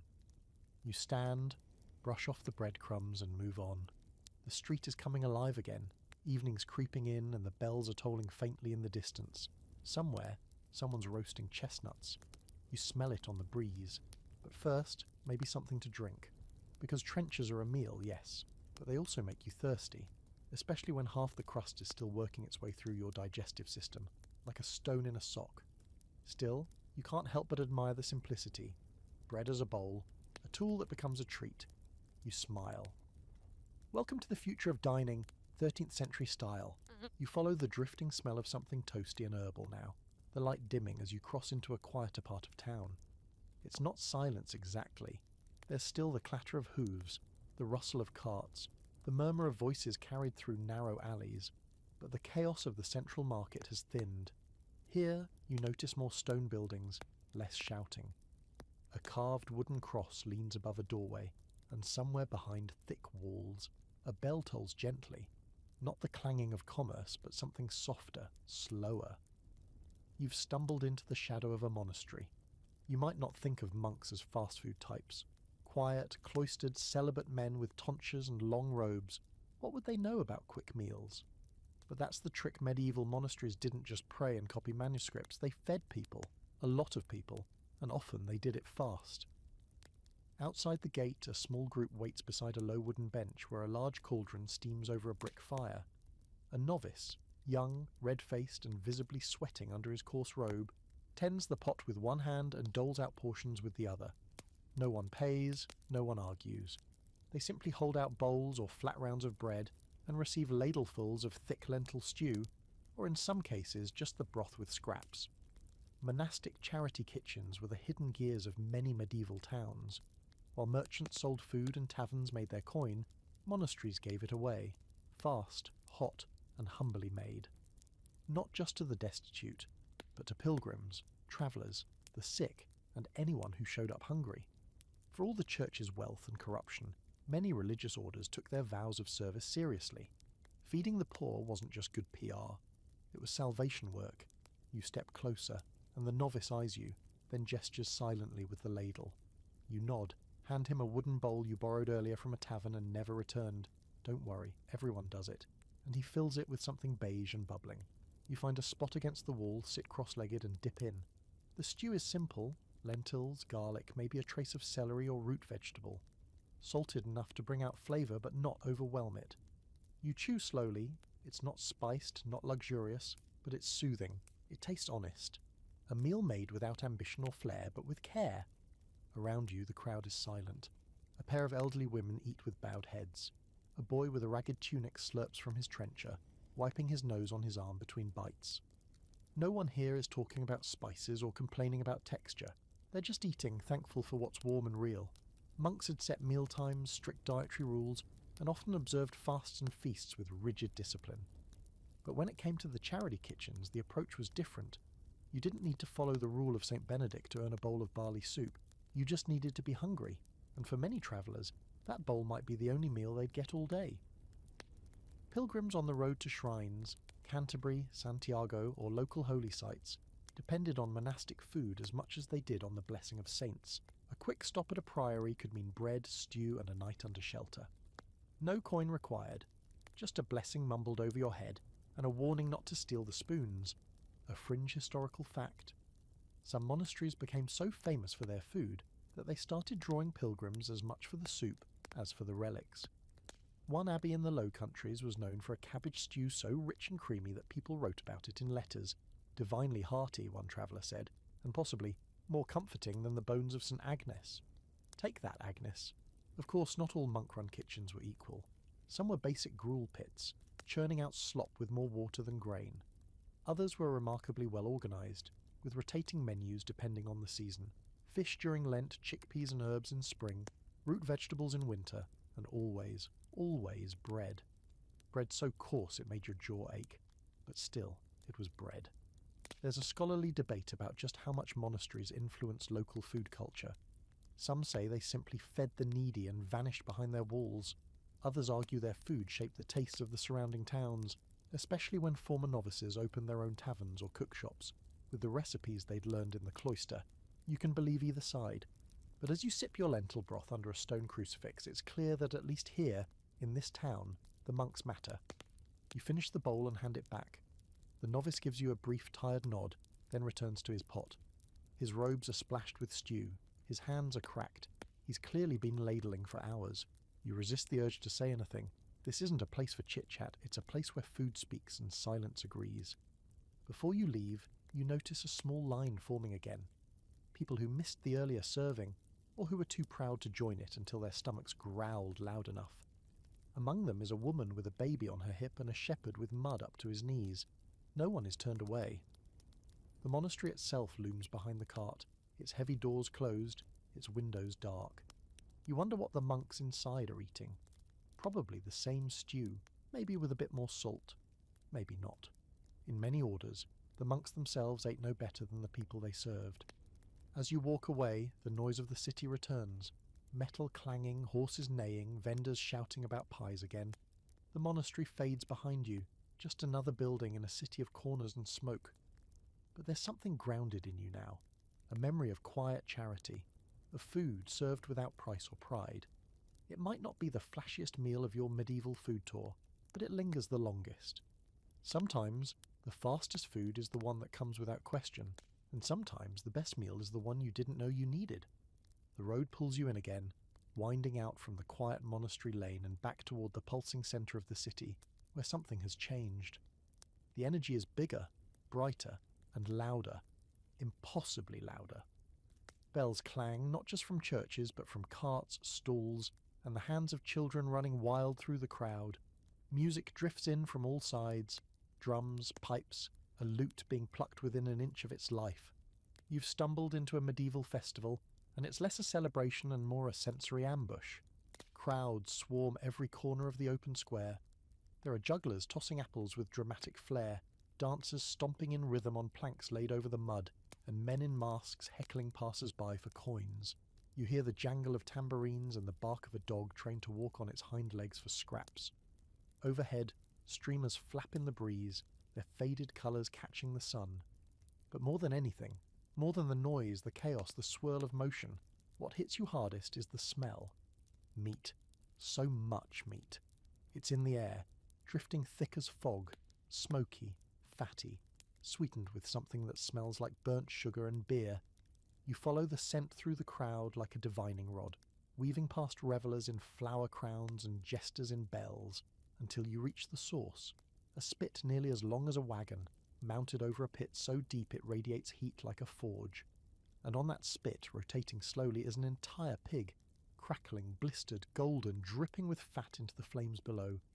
You join the crowd clustered around the fire, eyes wide, stomach already making promises your dignity can't keep. A man in a red doublet swings a cleaver with theatrical gusto, carving slabs from the roast and slapping them onto trenchers. The line moves fast. This is festival food, meant to be eaten standing, spilled on your tunic and remembered for years.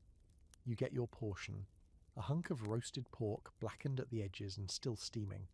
It's topped with a sauce so tangy it makes your eyes water, and served with a skewer of root vegetables so perfectly charred they taste like something invented for campfire royalty. You bite in, and the world goes quiet for a moment. Crisp skin, tender meat, sharp vinegar cutting through the fat. This is not your everyday stew. Festivals like this were food feasts first and everything else second. Sure, they marked saints' days, royal visits, or harvests, but everyone really came for the food whole oxen roasted in the square. Fish stews boiled in cauldrons big enough to drown in. Cakes shaped like animals. Jellied meats moulded into towers. And ale, gods, the ale, poured from barrels stacked taller than your average peasant. Vendors travelled miles to sell at these gatherings, bringing their best and weirdest dishes. Some cooked on site, others lugged pre-made goods wrapped in linen and hope. And the competition? Brutal. You spot a sausage vendor loudly mocking the neighbouring pie stall, calling their crust as soft as a bishop's handshake. The pie seller retaliates with a tray of steaming venison pies, tossing samples like holy relics to the crowd. It's delicious warfare. A group of musicians sets up behind you, launching into a melody that sounds like someone trying to charm a snake with a headache. You shuffle away with your pork and find a quieter corner near a stand selling festival skewers, bite-sized pieces of meat, onions and dried plums roasted over a brazier. You try one, not because you're still hungry, but because this kind of day doesn't come often. The meat is sweet, sticky, and so hot it almost blisters your tongue. And it's not just meat. There are sweets too. Honey cakes fried in oil, sold by a woman with cinnamon in her hair, and a smile like she knows something you don't. You buy one, and it's exactly what you'd hoped for. Crispy on the outside, warm and molten inside, sugar clinging to your fingers like a second skin. You lick it off without shame. A fun fringe fact. During major festivals, cities often relaxed food regulations. That meant vendors could sell outside the usual guild system, sometimes without licenses, sometimes with ingredients considered excessive during normal times. It was a brief, glorious escape from rules and rations. For a few days, even peasants ate like nobles, at least until their coin ran out or the meat turned. There's even scholarly speculation that some festival foods were experimental, new recipes tested on big crowds to see what would stick. If you liked your meat with fruit, great. If not, someone else would finish it. It was culinary chaos, and vendors weren't afraid to take risks. You could try almond paste moulded into swans, or stuffed pastries filled with something labelled only as forest bird. You don't ask. At one stall, a group of teenagers is selling laughing cakes, allegedly made with herbs that tickle the belly. You don't try one. You've had enough belly tickling today, thank you very much. Still, the crowd buying them seems thrilled, possibly also hallucinating. It's hard to tell in this light. Somewhere behind you, a man begins to sing about a roast goose that betrayed him. You decide it's time to walk. As you wander, soaking in the sights and smells, you notice something remarkable. No one's sitting. Everyone is eating on their feet, moving, talking, living. It's medieval fast food at full volume. No chairs, no tables, just hands, mouths and motion. Trenchers double as plates, skewers double as cutlery. And if it spills, that's what your sleeves are for. You finish your honey cake and brush the crumbs from your chin. Your tunic is officially a disaster. A glorious, sticky, smoky disaster. But you're grinning. Because at a festival, food isn't just sustenance. It's theatre. It's celebration. It's the one time no one cares where it came from or what's in it. Only that it's hot, fast, and makes you feel like a king, even if only for a few minutes. You step aside to let a group pass. A woman balancing 3 mugs of ale, a child chewing on a sausage longer than his arm, and a monk singing a hymn through a mouthful of pie. It's perfect. You've barely made it past the roasted pig remnants and honey cake wreckage when you notice something you hadn't before. Not the smell of fresh bread, which has been haunting your nose for hours. Not the smoke curling from grills or the chant of minstrels demanding coins for songs you didn't ask to hear. No, this time it's something quieter. A voice. Low, firm, practiced. Not calling out in desperation, but in command. Pies. Fresh and hot. No guessing games. What's inside is what you get. That alone makes you stop. Honesty? From a street vendor? Now that is rare. The voice belongs to a woman standing behind a simple wooden stall, her sleeves rolled to the elbows, her hair pulled back with a piece of twine. She looks practical, unbothered, and entirely in control. On the stall are rows of meat pies, perfectly uniform, their edges sealed with careful pinches, a small carved symbol on top of each, one for pork, one for fish, one for egg and cheese. Behind her, a girl about 10 years old fans the coals beneath a small brazier, while another child is vigorously kneading dough on a stone slab. You've just met one of the unsung pillars of medieval street food, the female vendor. While taverns and guild kitchens often leaned male, the streets, especially the corners, the alleys, the stalls pressed up against tenement walls, were the domain of women, widows, wives, daughters, mothers. If a man died, his wife might take over the food cart to survive. If a family needed extra coin, it was the women who turned the front room of their home into a bakery or pie shop. In many cases, they were the best cooks around. And they did it fast, cheap, and without apology. You step forward and ask for a pork pie. The woman nods once, doesn't look up, just grabs one off the tray and hands it over. It's still warm. You take a bite, and the crust flakes just slightly before giving way to a savoury filling. Salted, peppered, and definitely pork, just like she said. No mystery bits. No rabbit in disguise. Just straightforward, honest food. Around you, a quiet rhythm has formed. The woman bakes, the girls prepare, and the line of customers shifts steadily. There's no shouting, no street barker antics, just efficient practice service. It's oddly calming, and maybe that's why the line keeps growing. In some towns, women weren't just vendors. They ran the entire food operation in certain districts. Pie women, cake wives, and ale wives were known by name. Some became local legends, famous for their roast goose or honey cakes. Others were feared, mostly by their competitors, and while they didn't always have guild protection, they had something better: reputation. One fringe record from the 14th century York mentions a woman named Marjorie, who sold eel pie so popular that 3 rival vendors filed complaints accusing her of dishonest magic. Whether she used sorcery or just added extra pepper is unknown, but the city records show she kept her stall, and the others mysteriously stopped selling pies soon after. But it wasn't always easy. These women walked a tightrope between respect and suspicion. Too successful, and people whispered about witchcraft; too assertive, and the men running the city took offence. There were rules, fines, even physical punishments for selling outside the approved hours or stepping into guild-controlled turf, and yet they kept working. Because food doesn't wait for bureaucracy, and neither does a hungry crowd.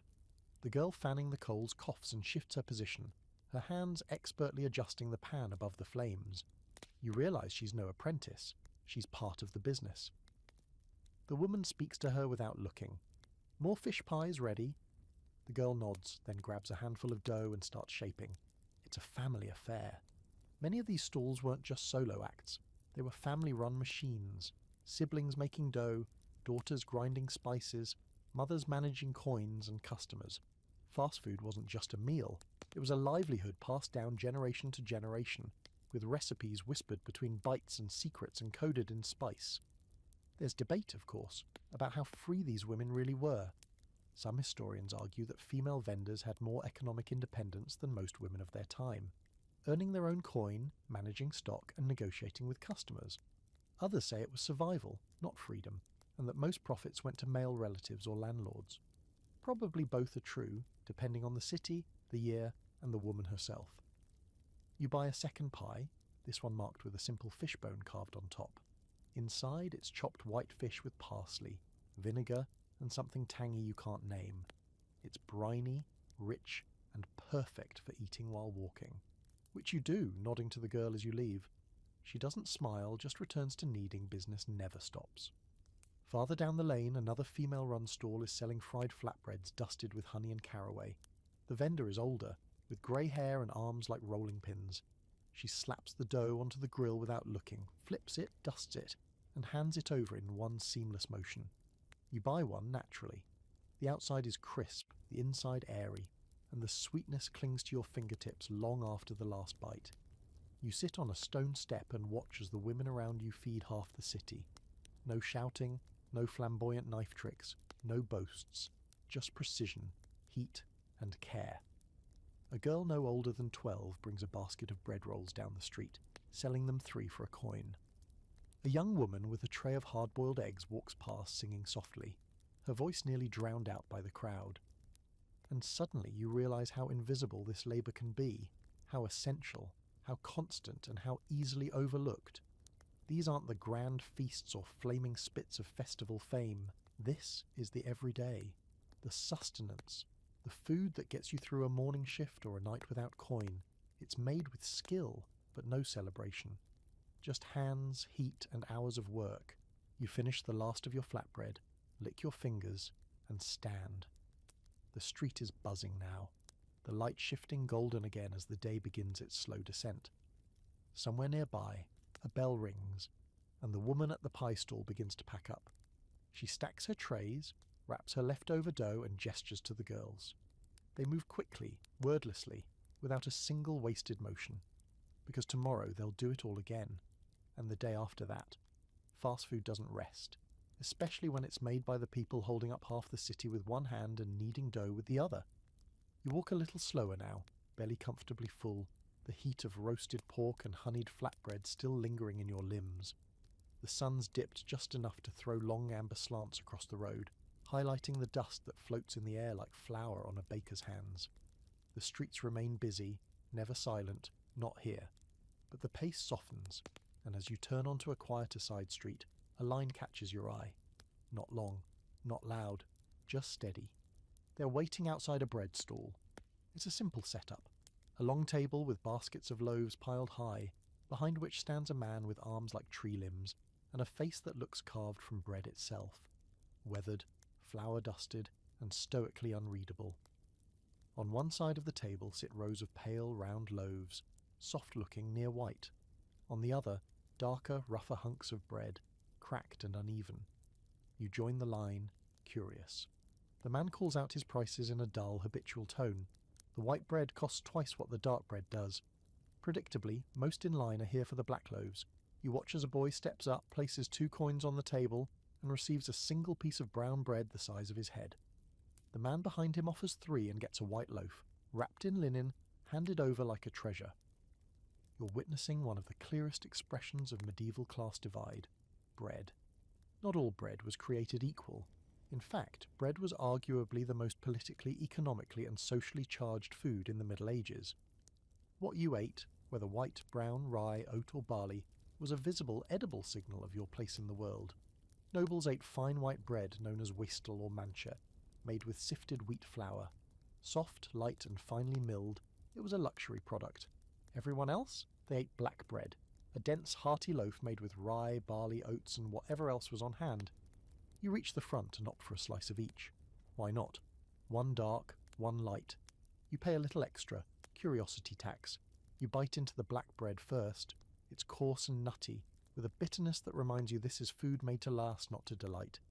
It's chewy in the way that makes your jaw work overtime, but oddly comforting, the kind of food you imagine chewing through after a long day hauling bricks or chasing pigs.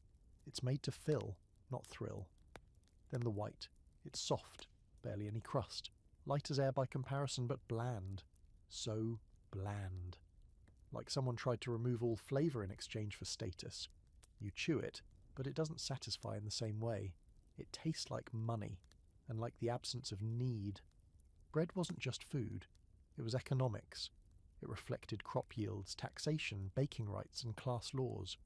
In many towns, only certain bakers were allowed to bake white bread, and only for the upper classes the grain was milled more finely, the flour sifted multiple times, and the loaves often smaller but more valuable. The poor could technically buy it, but at the cost of 2 or 3 days' wages. And this wasn't a system people accepted quietly. Bread riots were real and frequent. If bakers were caught shorting customers, overcharging, or using bad grain, punishment followed public shaming. Fines, confiscated ovens. In some cities, laws dictated the exact weight a loaf must have for the price charged. The size of bread regulations were posted like public commandments. Bread was serious business. One quirky historical detail? Some cities employed bread weighers, officials who roamed the streets with scales and weights to check if loaves were underweight. If they were, the baker could be fined, whipped, or forced to give out free bread for a week. Justice, 1 crumb at a time. You sit down nearby on a low stone wall and watch the line shift. A servant woman buys 2 black loaves and wraps them in a bit of linen, careful not to drop a single crumb. A man in slightly finer clothes buys a white loaf and eats it slowly, 1 dainty bite at a time. A beggar holds out a hand, and the baker, without hesitation, tosses him a heel of brown bread. Not warm, not fresh, but enough. There's debate among historians about whether the white bread of the Middle Ages was truly better or just more processed. Some argue that the lack of whole grain made it less nutritious. Others claim it was safer, as finer flour was less likely to contain ground-up debris or parasites. Either way, it was seen as cleaner, purer, more refined, which says more about how people viewed poverty than about what bread actually tasted like. You nibble the crust of your black loaf and feel oddly grounded. This is bread that fights back. That makes you earn every bite. But it's real honest. It sticks to your ribs and doesn't apologise for being dense. You imagine the baker waking before dawn, stoking his fire, mixing coarse flour with water and salt, kneading until his fingers ached, then pulling these loaves from the oven while the city still slept. Back in the festival square, food was performance. Here, bread is survival. Sold daily, eaten hourly, barely noticed but deeply essential. You wonder how many lives are measured in crusts, how many debts settled in loaves, how many families depend on this man behind the table, his floured hands, his sullen eyes, his work that never really ends. You finish the last of your bread and brush the crumbs from your lap. The street has quieted even more now, the light turning soft and blue. A woman walks past with a basket of loaves balanced on her head. A boy trails behind her, catching the last crumbs in his hands. Tomorrow there'll be more bread, more lines, more debate over who gets what and why. But tonight, you've tasted both sides, and as it turns out, hunger doesn't care how refined your flour is. You don't realise how far you've walked until the stones beneath your boots turn dusty, uneven, and just a little too quiet. The city's noise has dimmed into background hum, replaced by the sharper, more utilitarian clank of armour, the snort of horses, and the low grumble of men who haven't seen a proper mattress in weeks. You've wandered near the barracks, an encampment pressed against the city wall, where soldiers come and go with the weariness of people who sleep in shifts and eat with their fingers. And sure enough, there's food here. Not lavish spreads or sizzling street meat, but a line of tired-looking men gathered around what can only be described as the military version of a food stall. A fire pit with a dented cauldron hanging over it, and a grim-faced cook stirring with a ladle long enough to double as a weapon. Behind him, 2 squires scrape something off a flat iron sheet that might have once been pancakes, like you approach slowly, careful not to look like you're about to ask for a favour or challenge anyone to a duel. No one smiles. These men have the hollow-eyed look of people who know what an arrow sounds like up close, but they eat. Quietly, quickly, and as it turns out, almost exclusively with their hands. You ask what's cooking, and the nearest soldier shrugs. Whatever was still salted and didn't smell like feet. You nod. Fair. A ladle of something thick lands in your borrowed bowl. A stew made from dried peas, chopped onions, and salted beef so tough it could survive a siege on its own. You're also handed a hard biscuit, known unofficially among the troops as toothbreakers. You try to bite into it and immediately regret your life choices. Welcome to the world of medieval military rations. Fast food on the front lines, where speed, storage, and survival matter more than taste. Armies couldn't rely on daily markets or kitchen staff. Their meals had to be mobile, durable, and immune to rot. Salted meat was king.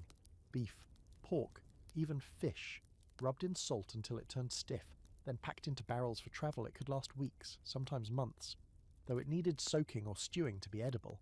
And even then, edible was being generous. You dunk your biscuit into the stew until it softens enough to chew. It tastes like someone boiled cardboard in beef water, but you finish it anyway, and strangely, you feel better afterward. Fed. Grounded. Maybe a little closer to understanding the daily rhythm of men who carry swords for a living. One of the squires offers you a small pouch of dried fruit, mostly shriveled apples, a few slivers of pear. Trade from the last village, he says. Cook threatened to use it in a pie. We saved it. You smile and chew slowly. The sweetness a rare luxury in this meat-heavy world. Military cooks had to be part alchemist, part gambler. Working with limited tools, no fresh ingredients, and open fires in all weather, they became experts at making food not terrible. They stewed everything. Dried peas, onions, salted meat, wild herbs, sometimes turnips or cabbage, if nearby farms had extra. No spices unless they were filched or rationed from officer stores. The occasional beer or wine, poured into the pot to soften tough cuts. That's it. And they had to do it fast. Soldiers don't wait. When they're hungry, they eat. Burnt stew? Fine. Undercooked biscuit? That's your Jaws problem. It's food as fuel, and nothing more. There's a quirky little fact from a 14th century military ledger. Some units were issued portable ovens, tiny clay domes that could be placed over coals and used to bake bread or dry meat. Not common, but prized by cooks who didn't want to serve cold mush again. Others just baked in iron pots or cooked directly in the ashes. One record tells of a knight who cooked bacon on his shield. It worked, but he regretted it during the next battle. There's debate among historians about just how organised medieval army food really was. Some argue that most troops scavenged or bought food from civilian vendors who followed the army on campaign. Sutlers, they were called. Others believe large campaigns had actual logistical plans, barrels of grain, salted fish, livestock in tow. The truth probably sits in the muddy middle. If you were lucky, you ate stew. If you weren't, you stole cabbages from nearby fields and hoped the captain didn't notice. You watch as one soldier pulls a charred onion from the fire, blows on it, and eats it whole like an apple. Another unwraps a small wheel of hard cheese and slices it with a knife still stained from sharpening arrows. Everything here is efficient, reused, simplified to its barest form. A knife is your fork, bread is your plate, ale is your hydration, And yes, they have ale. Weak, warm, and served in dented metal mugs that have clearly been dropped one too many times. You're handed one without asking. It smells like barley and regret, but it washes down the salt and ash just fine. You sip slowly and glance around. The camp is less a dining area and more a battlefield in recovery. Bits of armour rest beside empty bowls. Shields lean against benches. A man nearby sharpens his dagger while chewing a piece of dried meat with terrifying focus. No one lingers after eating. It's food, then gone. The kind of fast food that moves with you, cooked in the same pot where you once boiled water for wounds. You wipe your hands on your tunic again and hand back the mug. The soldier nods once. No thanks, no fuss. Just acknowledgement. You move on, stepping past stacked firewood and a row of boots drying beside the fire. There's something humbling about the experience. No flair, no spices, no bright festival pies or monk-blessed stew. Just function, salt, fire survival. In a way, it's the rawest version of fast food you've seen yet. And while your jaw may never forgive that biscuit, your stomach does. Because even here, in the mud and ash of a barracks kitchen, someone took the time to stir the pot, soak the meat, and hand you a bowl. That counts for something. The sun has nearly disappeared now, melting behind the silhouette of crooked rooftops and the jagged spine of the city wall. You move through the half-light with your shoulders sore and your breath visible, a cool mist settling over the cobbles. It's the kind of dusk that turns every shadow into a warning and every cough into a prayer. Because you're not just in any part of town now. You're in the part marked by memory, grief, and a faint whiff of vinegar. You've entered plague country. Not the plague as it once roared through with screams and black buboes, but its legacy, its dent. This neighbourhood remembers. The buildings lean a little harder here. Doors stay closed a little longer. You can still see the faded X on one wall, chalked and washed and chalked again over the years. Maybe it's symbolic now, maybe not. But what's undeniable is how the Black Death changed everything, especially how people ate, and how fast food, as precarious as it already was, adapted to survive. You step into a square that seems to breathe with hesitation. A few carts are set up, but they're different, set farther apart. Each vendor has a bucket of water beside their stall, holy water maybe, or just regular water blessed by hope and herbs. A woman in a faded headscarf dips a rag into it and wipes her counter every time she serves a customer. Her hands move automatically, like it's been drilled into her bones. You approach her and ask for a bowl of whatever she's making. Cabbage and vinegar, she says, boiled 3 times. You nod. She ladles it into a clay bowl, careful not to touch the rim. The smell is sharp, sour, and strangely cleansing. This is what street food looked like after the plague. Cautious, pared down, obsessively boiled, and more vinegar-soaked than a pickling shed. Fear lingered long after the rats had scurried off. Fear of meat, of contact, of anything that hadn't been cooked until it confessed its sins. Vinegar became a culinary and cultural shield. People soaked vegetables in it, cleaned bowls with it, even added it to soups to kill what they couldn't see. The thinking was simple. If something could strip rust from a knife, surely it could stop a fever. So now your cabbage stew tastes like a salad gone to war, but you eat it anyway, grateful for warmth. You glance around. Another vendor hands out bread soaked in broth, already torn into pieces so no one has to touch it. A third stirs a pot with gloves on, dipping in long leeks and whole onions that cook until they nearly disappear. Everything smells faintly of herbs, rosemary, sage, sometimes lavender, not for taste, but for protection. People believed fragrant herbs could ward off miasma, the bad air that carried disease. A fringe historical detail, some food vendors wore masks during plague outbreaks, not the beaked doctor masks we all know, but simple cloths wrapped over their noses and mouths, often soaked in wine or rosewater. There's even a record of a cook shop in Avignon requiring vendors to wear sprigs of thyme pinned to their clothes, for the defence of the body and the public trust. Not exactly PPE, but the medieval version. You notice that every dish offered here is a variation of boiled meat, boiled greens, boiled porridge. No roasting, no charring. Raw food? Unthinkable. Even bread is recooked in broth to be considered safe. You buy a spoonful of lentils stewed with garlic and vinegar, served over a hunk of soggy rye. It's mushy, sour, and slightly burnt. You finish it all. The plague changed more than just ingredients. It gutted the market. So many bakers, brewers, butchers, gone. In some cities, entire food districts were wiped out. With fewer people came fewer hands to prepare, fewer mouths to feed, and fewer coin purses to chase. The supply chain, such as it was, collapsed, and fast food vendors had to become scavengers and strategists. They stretched flour with crushed beans. They made fake sausages from bread and blood. They sold soup so thin it might as well have been a prayer. And yet, the hunger remained. People still needed to eat. So the stalls stayed open, shaky, cautious, but open. You admire the resilience of it. The fire didn't go out, even if it had to burn with scraps.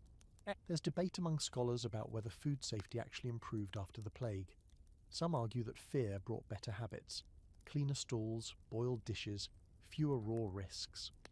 Others point out that desperation still ruled, and in many cases food just seemed safer because people needed to believe something could keep death away. The truth, as usual, lives somewhere in the grey haze of uncertainty. You stand quietly, bowl in hand, as the vendor wipes her counter again. She nods to you, and for a moment you see the exhaustion in her eyes, not just from work, but from living in a world that knows how fast everything can unravel. Behind her, a small wooden sign reads, "Clean fire, clean water, clean hands. 3 rules, 3 hopes, maybe 3 lies. Doesn't matter." People still line up. You step away, the taste of vinegar clinging to your mouth like a memory. The air is colder now. You can see your breath. Somewhere in the distance, someone coughs. A dry, rattling sound that freezes the street for half a second before everything resumes. Because that's the deal now. Pause, flinch, continue. You pass a boy selling cloves and rose petals tied in cloth bundles. Plague bags, he calls them. Smell this and live. You buy one, hold it to your face. It smells like fear trying to be hope. And as you walk, you wonder how many people were fed in this very square during the worst days. How many hands shook as they accepted a bowl? How many vendors showed up knowing they could die, but choosing to stir the pot anyway? Fast food didn't stop during the plague, it just boiled deeper. And in that steam was something more than hunger. It was survival. The air tonight carries more than cold. It carries ritual. A slow, humming tension, the kind that tugs at people's habits and rearranges the day's menu without asking for consent. Because tonight's not just any night. It's a Friday, and it's not just any Friday. It's deep into Lent, and the food stalls feel it like a weight pressing down on every cooking pot and cutting board in town. You smell no meat, not a single thread of bacon in the air, no sausage grease slipping along the cobbles, no burnt pork bones glistening in the firelight. Instead, the dominant scents are fish, bread, and something herbaceous. Likely a holy blend of necessity and desperation. You're entering the realm where fast food and faith collide. Religion wasn't a weekend activity in the Middle Ages. It was the calendar, the schedule, the menu, and the unrelenting voice in everyone's ear. And when the church said no meat, people listened, some because they believed, some because they feared damnation, and many because the church also employed people to check enforcement wasn't always subtle.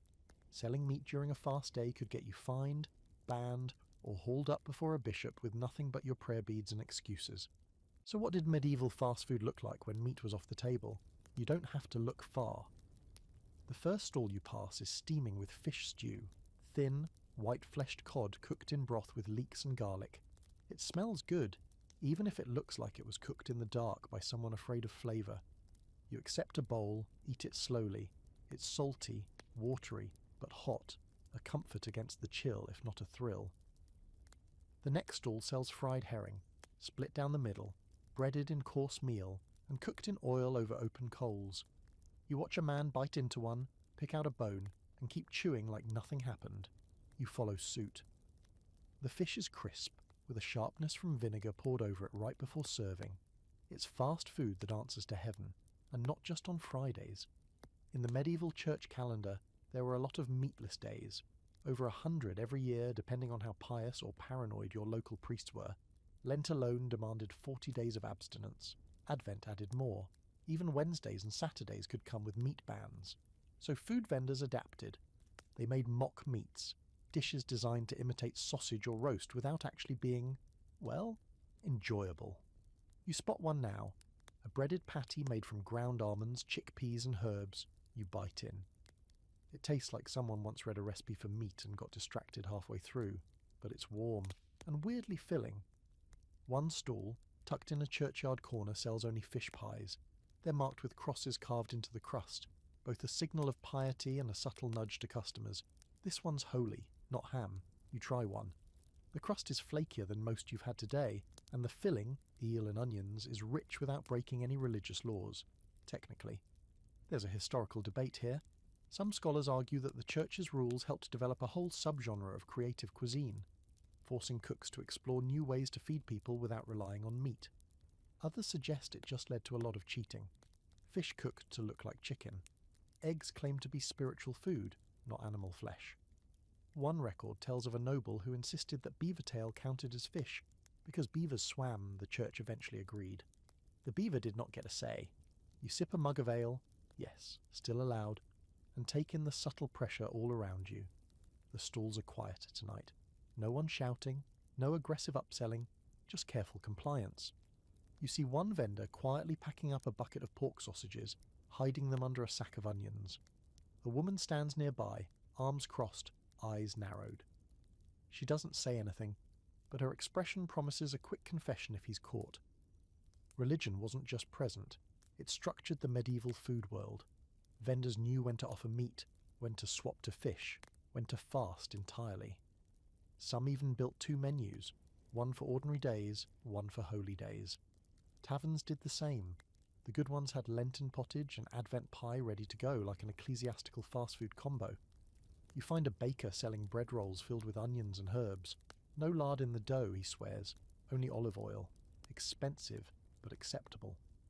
He hands one over with a solemn nod, as though this roll has passed spiritual inspection. You eat it, and it's surprisingly good. Savoury, aromatic, and dense enough to quiet your stomach's constant complaints. It strikes you, as you finish the roll and wipe your hands, how deeply tied food is to the rhythms of belief. You can't separate hunger from holiness here, not when what you eat, and when, might affect your soul's fate. That's a heavy burden for a fried herring to carry. You walk on, passing a child selling pickled eggs with a note pinned to her tunic. Approved by Father Matthias. She looks too tired to lie. You buy one. It's sour, firm, and oddly comforting. Even street food takes on ritual during fasting periods.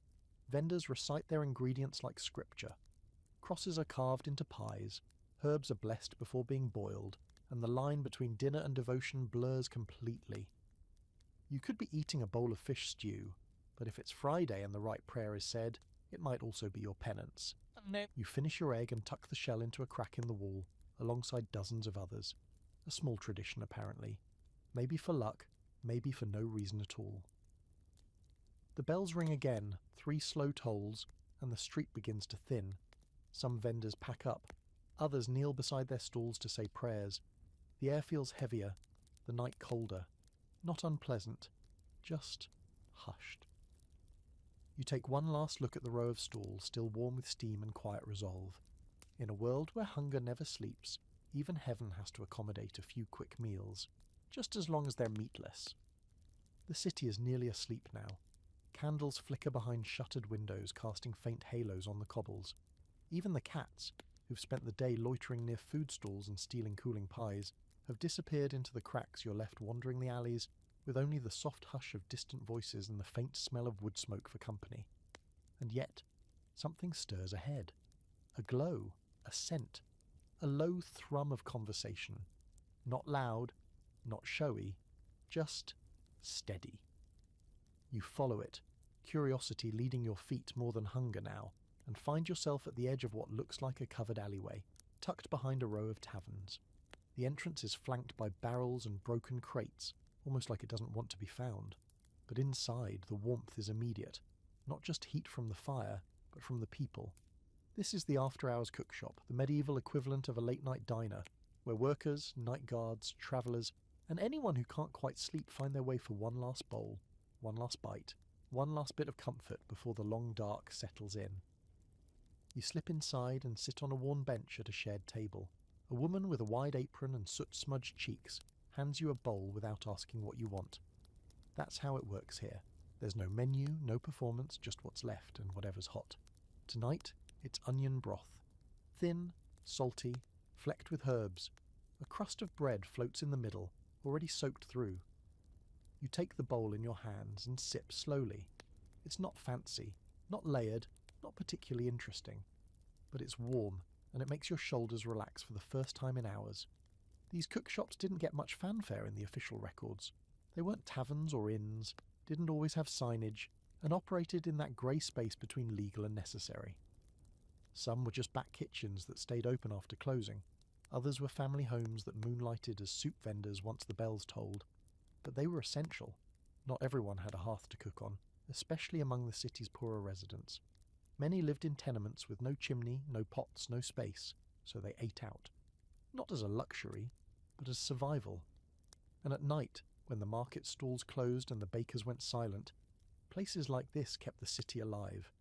A man across from you eats with closed eyes, spooning stew from a shallow bowl that smells faintly of lentils and beer. Another man sits slumped beside him, chewing what looks like a strip of dried meat while nodding along to a soft song hummed by a woman at the end of the bench. No one speaks loudly, no one lingers longer than they need to. This isn't a social hour. It's a quiet agreement between the hungry and the tired. One curious fact: some cities had specific laws about when cook shops could operate. They were sometimes banned from serving food after curfew hours unless they paid extra fines, or unless they were feeding guards, monks, or people on official business. Of course, that rule was mostly ignored, especially when the constable himself might be stopping by for a bite after patrol. You notice as your eyes adjust how cleverly the space is arranged.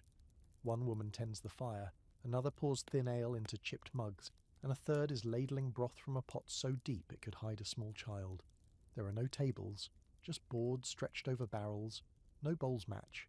Everyone eats elbow to elbow, but with a quiet respect for the fact that no one here wants to make conversation. It's comfort food, not because of what it is, but because of when and where it finds you. You mop up the last of your broth with the soggy crust and hand back your bowl. The woman who served you gives a tired smile, not a polite one, but the kind that says, "You're all right." It feels like a blessing. There's scholarly debate about the role of these shops in shaping urban food culture. Some historians argue that they were precursors to modern restaurants, open kitchens where you paid for a single dish and sat among strangers. Others see them as extensions of communal living, places where people, particularly the working poor, relied on shared space and shared meals. Either way, they're often overlooked, too humble for chroniclers, too informal for the guilds, but unmistakably vital. You watch as a young couple enters, clearly exhausted with clothes damp from mist and a baby wrapped tight to the woman's chest.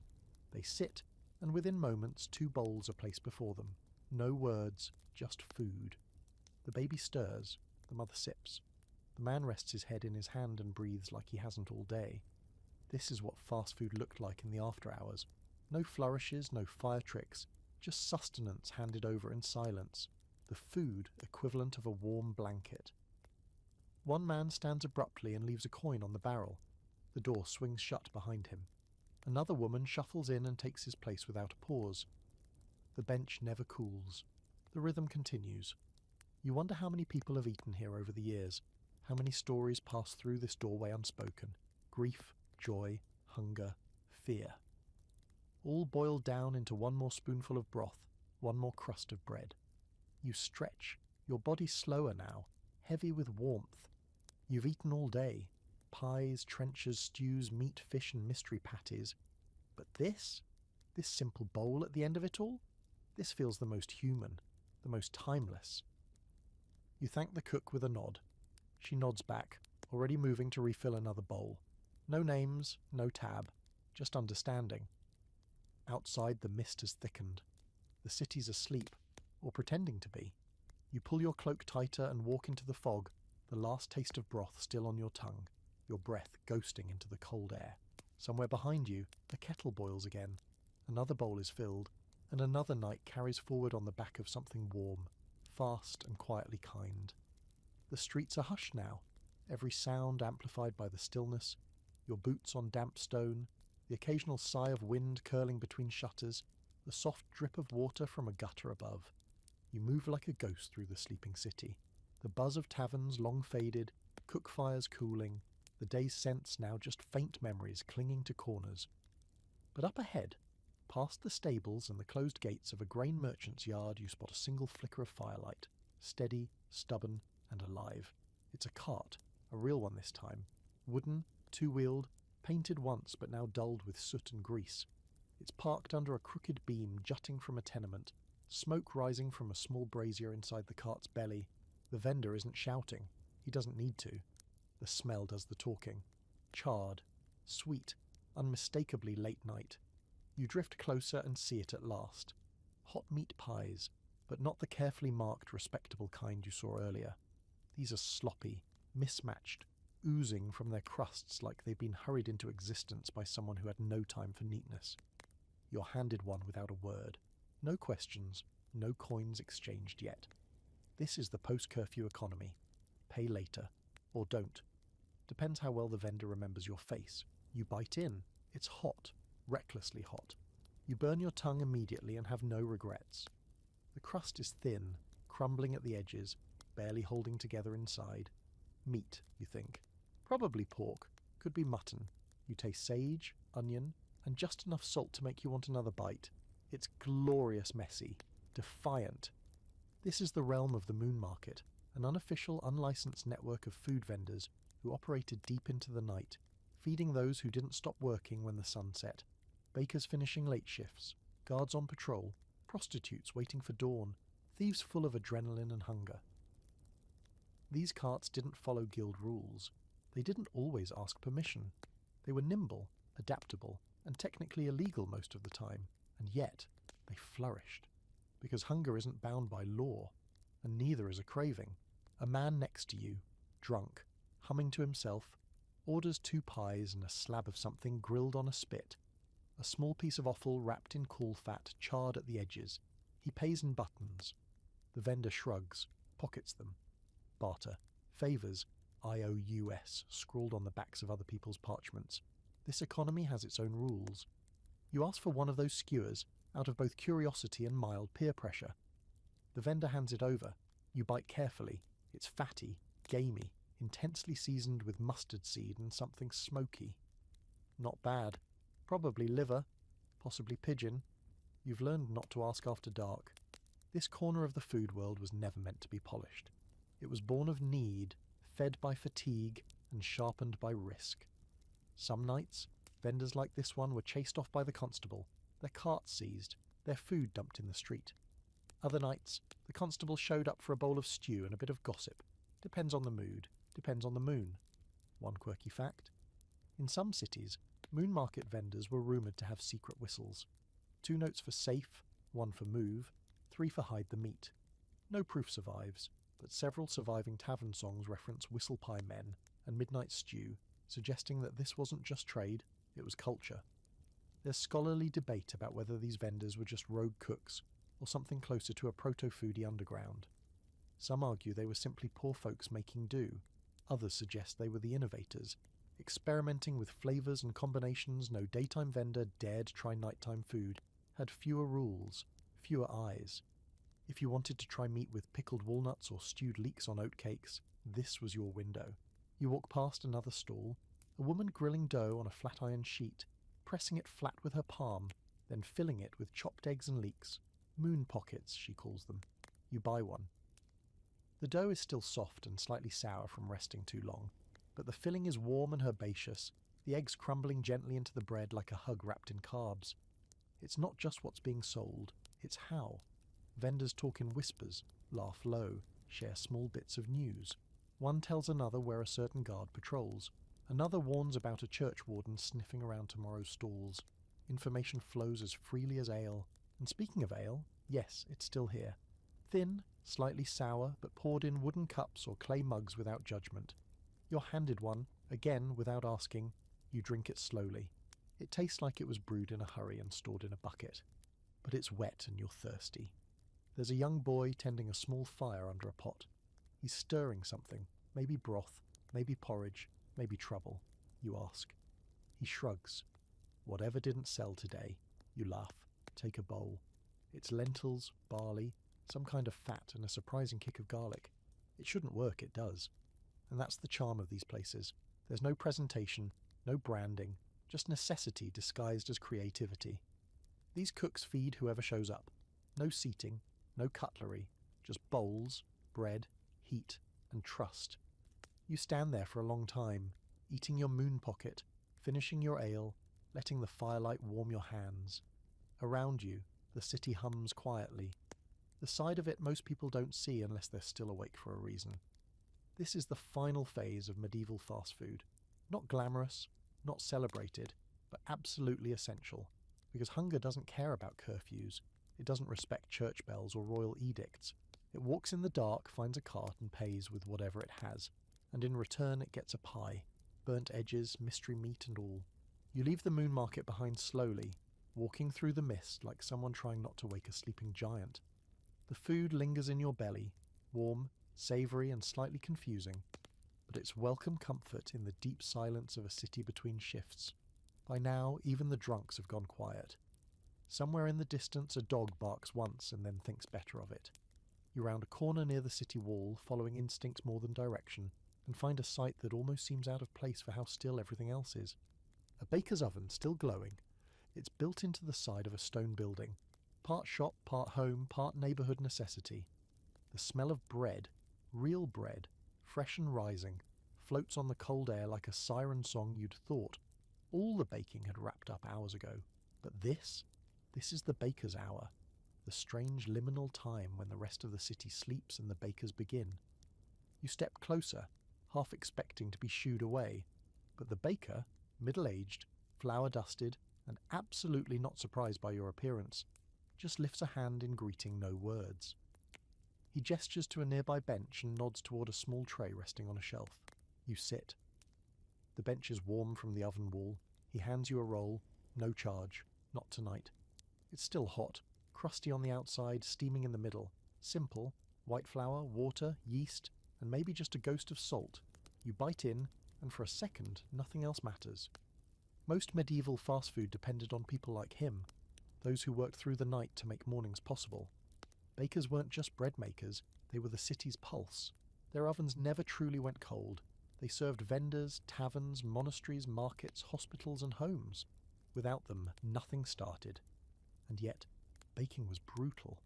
Long hours, heavy labour, hot, dangerous ovens, strict guild rules that punished you if your loaves were too light, or if you skimped on flour.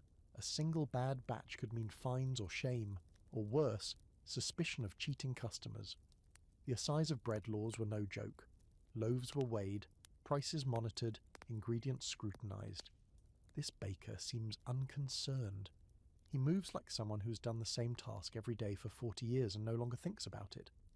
He shapes dough with a kind of sleepy grace, tossing it into baskets, scoring the tops with a practiced flick. He says nothing, but everything about him speaks of rhythm, ritual, and quiet purpose. Nearby, a younger apprentice shovels embers into the mouth of the oven, his face lit orange in the glow. He glances at you and grins, flour smudged across his cheek like war paint. He's too young to be tired yet.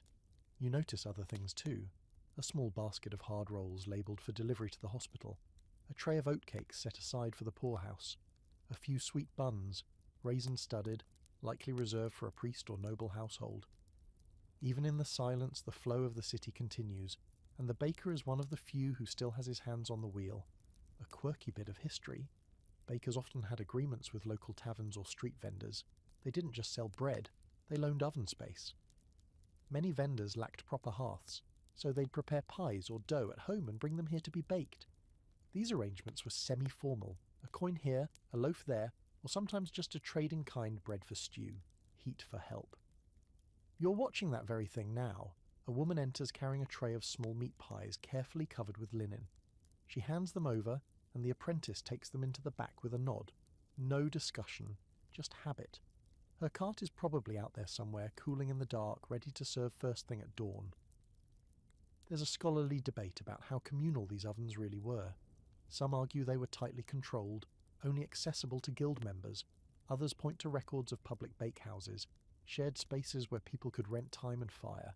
And in poorer neighbourhoods, it's likely that the baker's oven doubled as the neighbourhood hearth, a literal hotspot for news, gossip, and the occasional stolen recipe. The baker hands you another roll, this one darker, maybe rye. You take it, bite in, and taste a little molasses, a little smoke, still hot, still good. Your fingers are dusted with flour now. You feel like you've become part of the night's rhythm, folded into it like a bit of dough waiting to rise. You sip water from a tin mug offered by the apprentice. It's lukewarm but clean, and it clears your throat better than ale would have. You realise you haven't spoken a word since you arrived, and it doesn't matter. This space is built on silence. Eventually the woman returns for her pies, baked and golden, the edges curled just slightly from the heat. She nods her thanks, collects them, and disappears into the fog, her footsteps soft and fading. The baker finally speaks, just one word. Morning. You glance up. The sky's lighter now, barely. A hint of grey behind the rooftops. You blink, startled. Somehow the night has passed.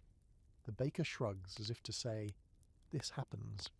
He goes back to shaping dough. The apprentice starts sweeping flour from the stones. A rooster crows miles away, and the sound feels like a curtain lifting. You stand, thank the baker with a quiet nod, and leave the last bit of crust on the bench. Maybe someone else will need it. Maybe not. The streets are beginning to stir again. A cart rumbles in the distance. A door creaks open. Somewhere, someone is slicing cheese. The food world begins anew.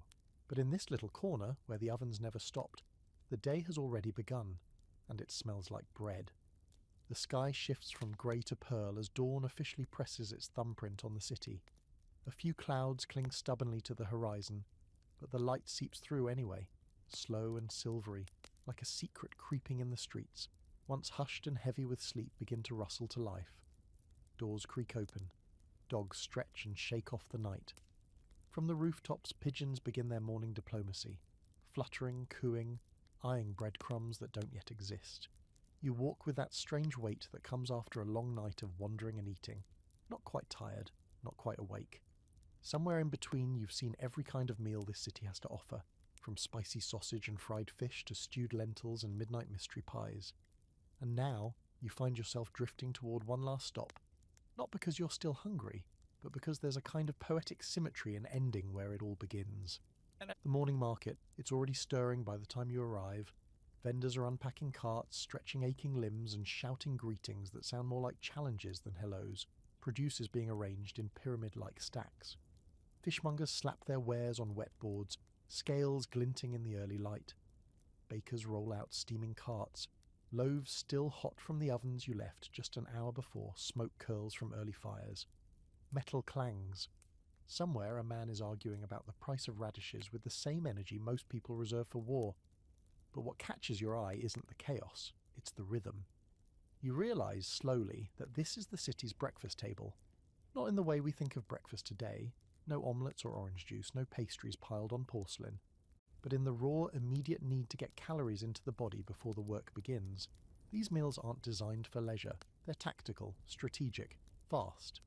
You watch a cooper buy a boiled egg and an onion wrapped in cloth, eating both in 2 alternating bites as he walks. A servant girl chews dried apple slices between gulps of weak ale while leading a goat that clearly resents its life choices. An apprentice bites into a slab of rye bread, dips it into a bucket of broth at a vendor's stall, and keeps walking, wiping his mouth on his sleeve like he's on a personal mission from God. You're tempted by a vendor selling thick porridge ladled into shallow bowls, barley, oats, and bits of dried plum, sweetened slightly with honey. You buy one, the steam rising to meet your face like a gentle slap. It's thick, hearty, a little chewy, and comforting. Nothing flashy, nothing bold. But this is food designed to armour your gut for a day of hauling bricks or sewing until your fingers blister. Fast food at this hour doesn't come with flair. It comes in clay bowls wrapped in bread or cupped in palms.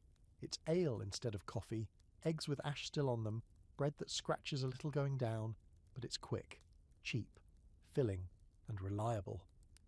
You glance around and notice something easy to miss in the daylight. How many people are eating while moving? This is breakfast on the go, trenchers tucked under arms, cheese hunks wedged into belts, mugs dangling from hooks. The city doesn't slow down for a meal. It demands that the meal keeps up. A few things surprise you.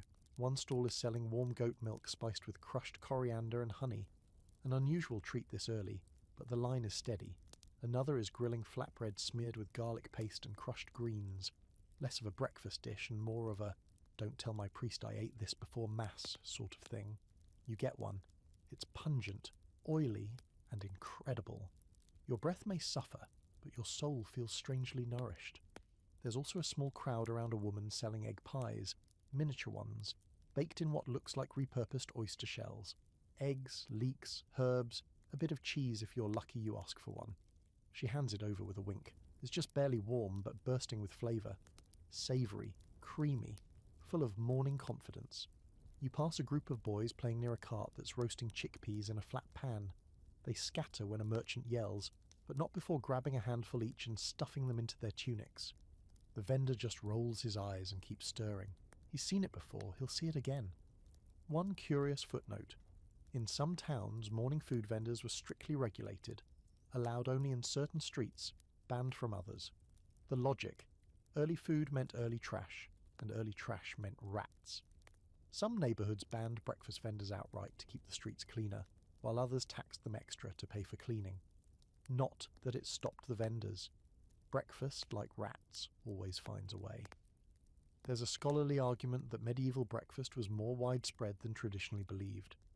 While elite records often downplay morning meals, branding them as uncouth or indulgent, the evidence from the street is louder. People ate in the mornings, a lot. Especially workers, travellers, and anyone who had to lift, walk, hammer, or haul something heavy before lunch. It may not have been a feast, but it was fuel. You finish your flatbread and lick the garlic oil from your fingers, suddenly aware that the market has hit full stride. The noise swells, the sunlight has finally cleared the rooftops, and just like that, the night is gone. The vendors you visited earlier are probably home by now, asleep or washing dishes. The night markets are packing away their embers. The cook shops are wiping down benches. The monks have rung their bells for morning prayers. The bakers' fires are cooling, and the moon pies are now just rumours in the mouths of people too tired to explain why they smell like smoked sausage and sage. But here, in the morning market, medieval fast food lives on in full voice. You pass a final cart on your way out. Just a boy with a cloth sack full of something that smells sweet. You ask. "Dried fruit and toasted oats," he says, "a penny a handful." You take two, munching as you walk. It's chewy, crunchy, slightly smoky, and exactly what you didn't know you wanted. The city's awake now, but you've eaten your way through its hours, wandered through time with grease on your sleeves and stories in your belly. And though the flavours will fade, the memory won't. You've tasted a day in medieval fast food, and somehow you're still standing. You made it, start to finish, dusk to dawn, bite to bowl, from boiling monk stews to midnight moon pies, and you're still upright. Barely. Your tunic's a mess. Your breath smells like garlic and smoked eel. Your boots have a suspicious smear of gravy across the toe. But there's a warmth in your chest now, low and steady, that has nothing to do with fire or fat. You've seen the heartbeat of a medieval city, and it beat through its food. Not the royal feasts, not the castle banquets with roasted swan and gold-dusted pears. This was the other story. The fast, the cheap, the smoky, the spilled food for people who worked, who prayed, who wandered, who sold their wares or their time or both. People who didn't have kitchens, people who cooked because if they didn't eat the pie women, the back-alley bakers, the monks with mortar and pestle, the men grilling goat lungs in a barrel at midnight, the children selling eggs, and the girls pouring ale thinner than rainwater. And it wasn't just food, it was everything that came with it.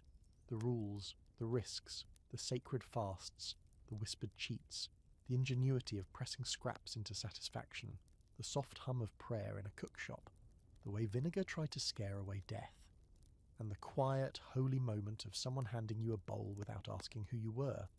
It wasn't glamorous, it wasn't clean, it definitely wasn't vegan, but it was real and human and fast in all the ways that mattered.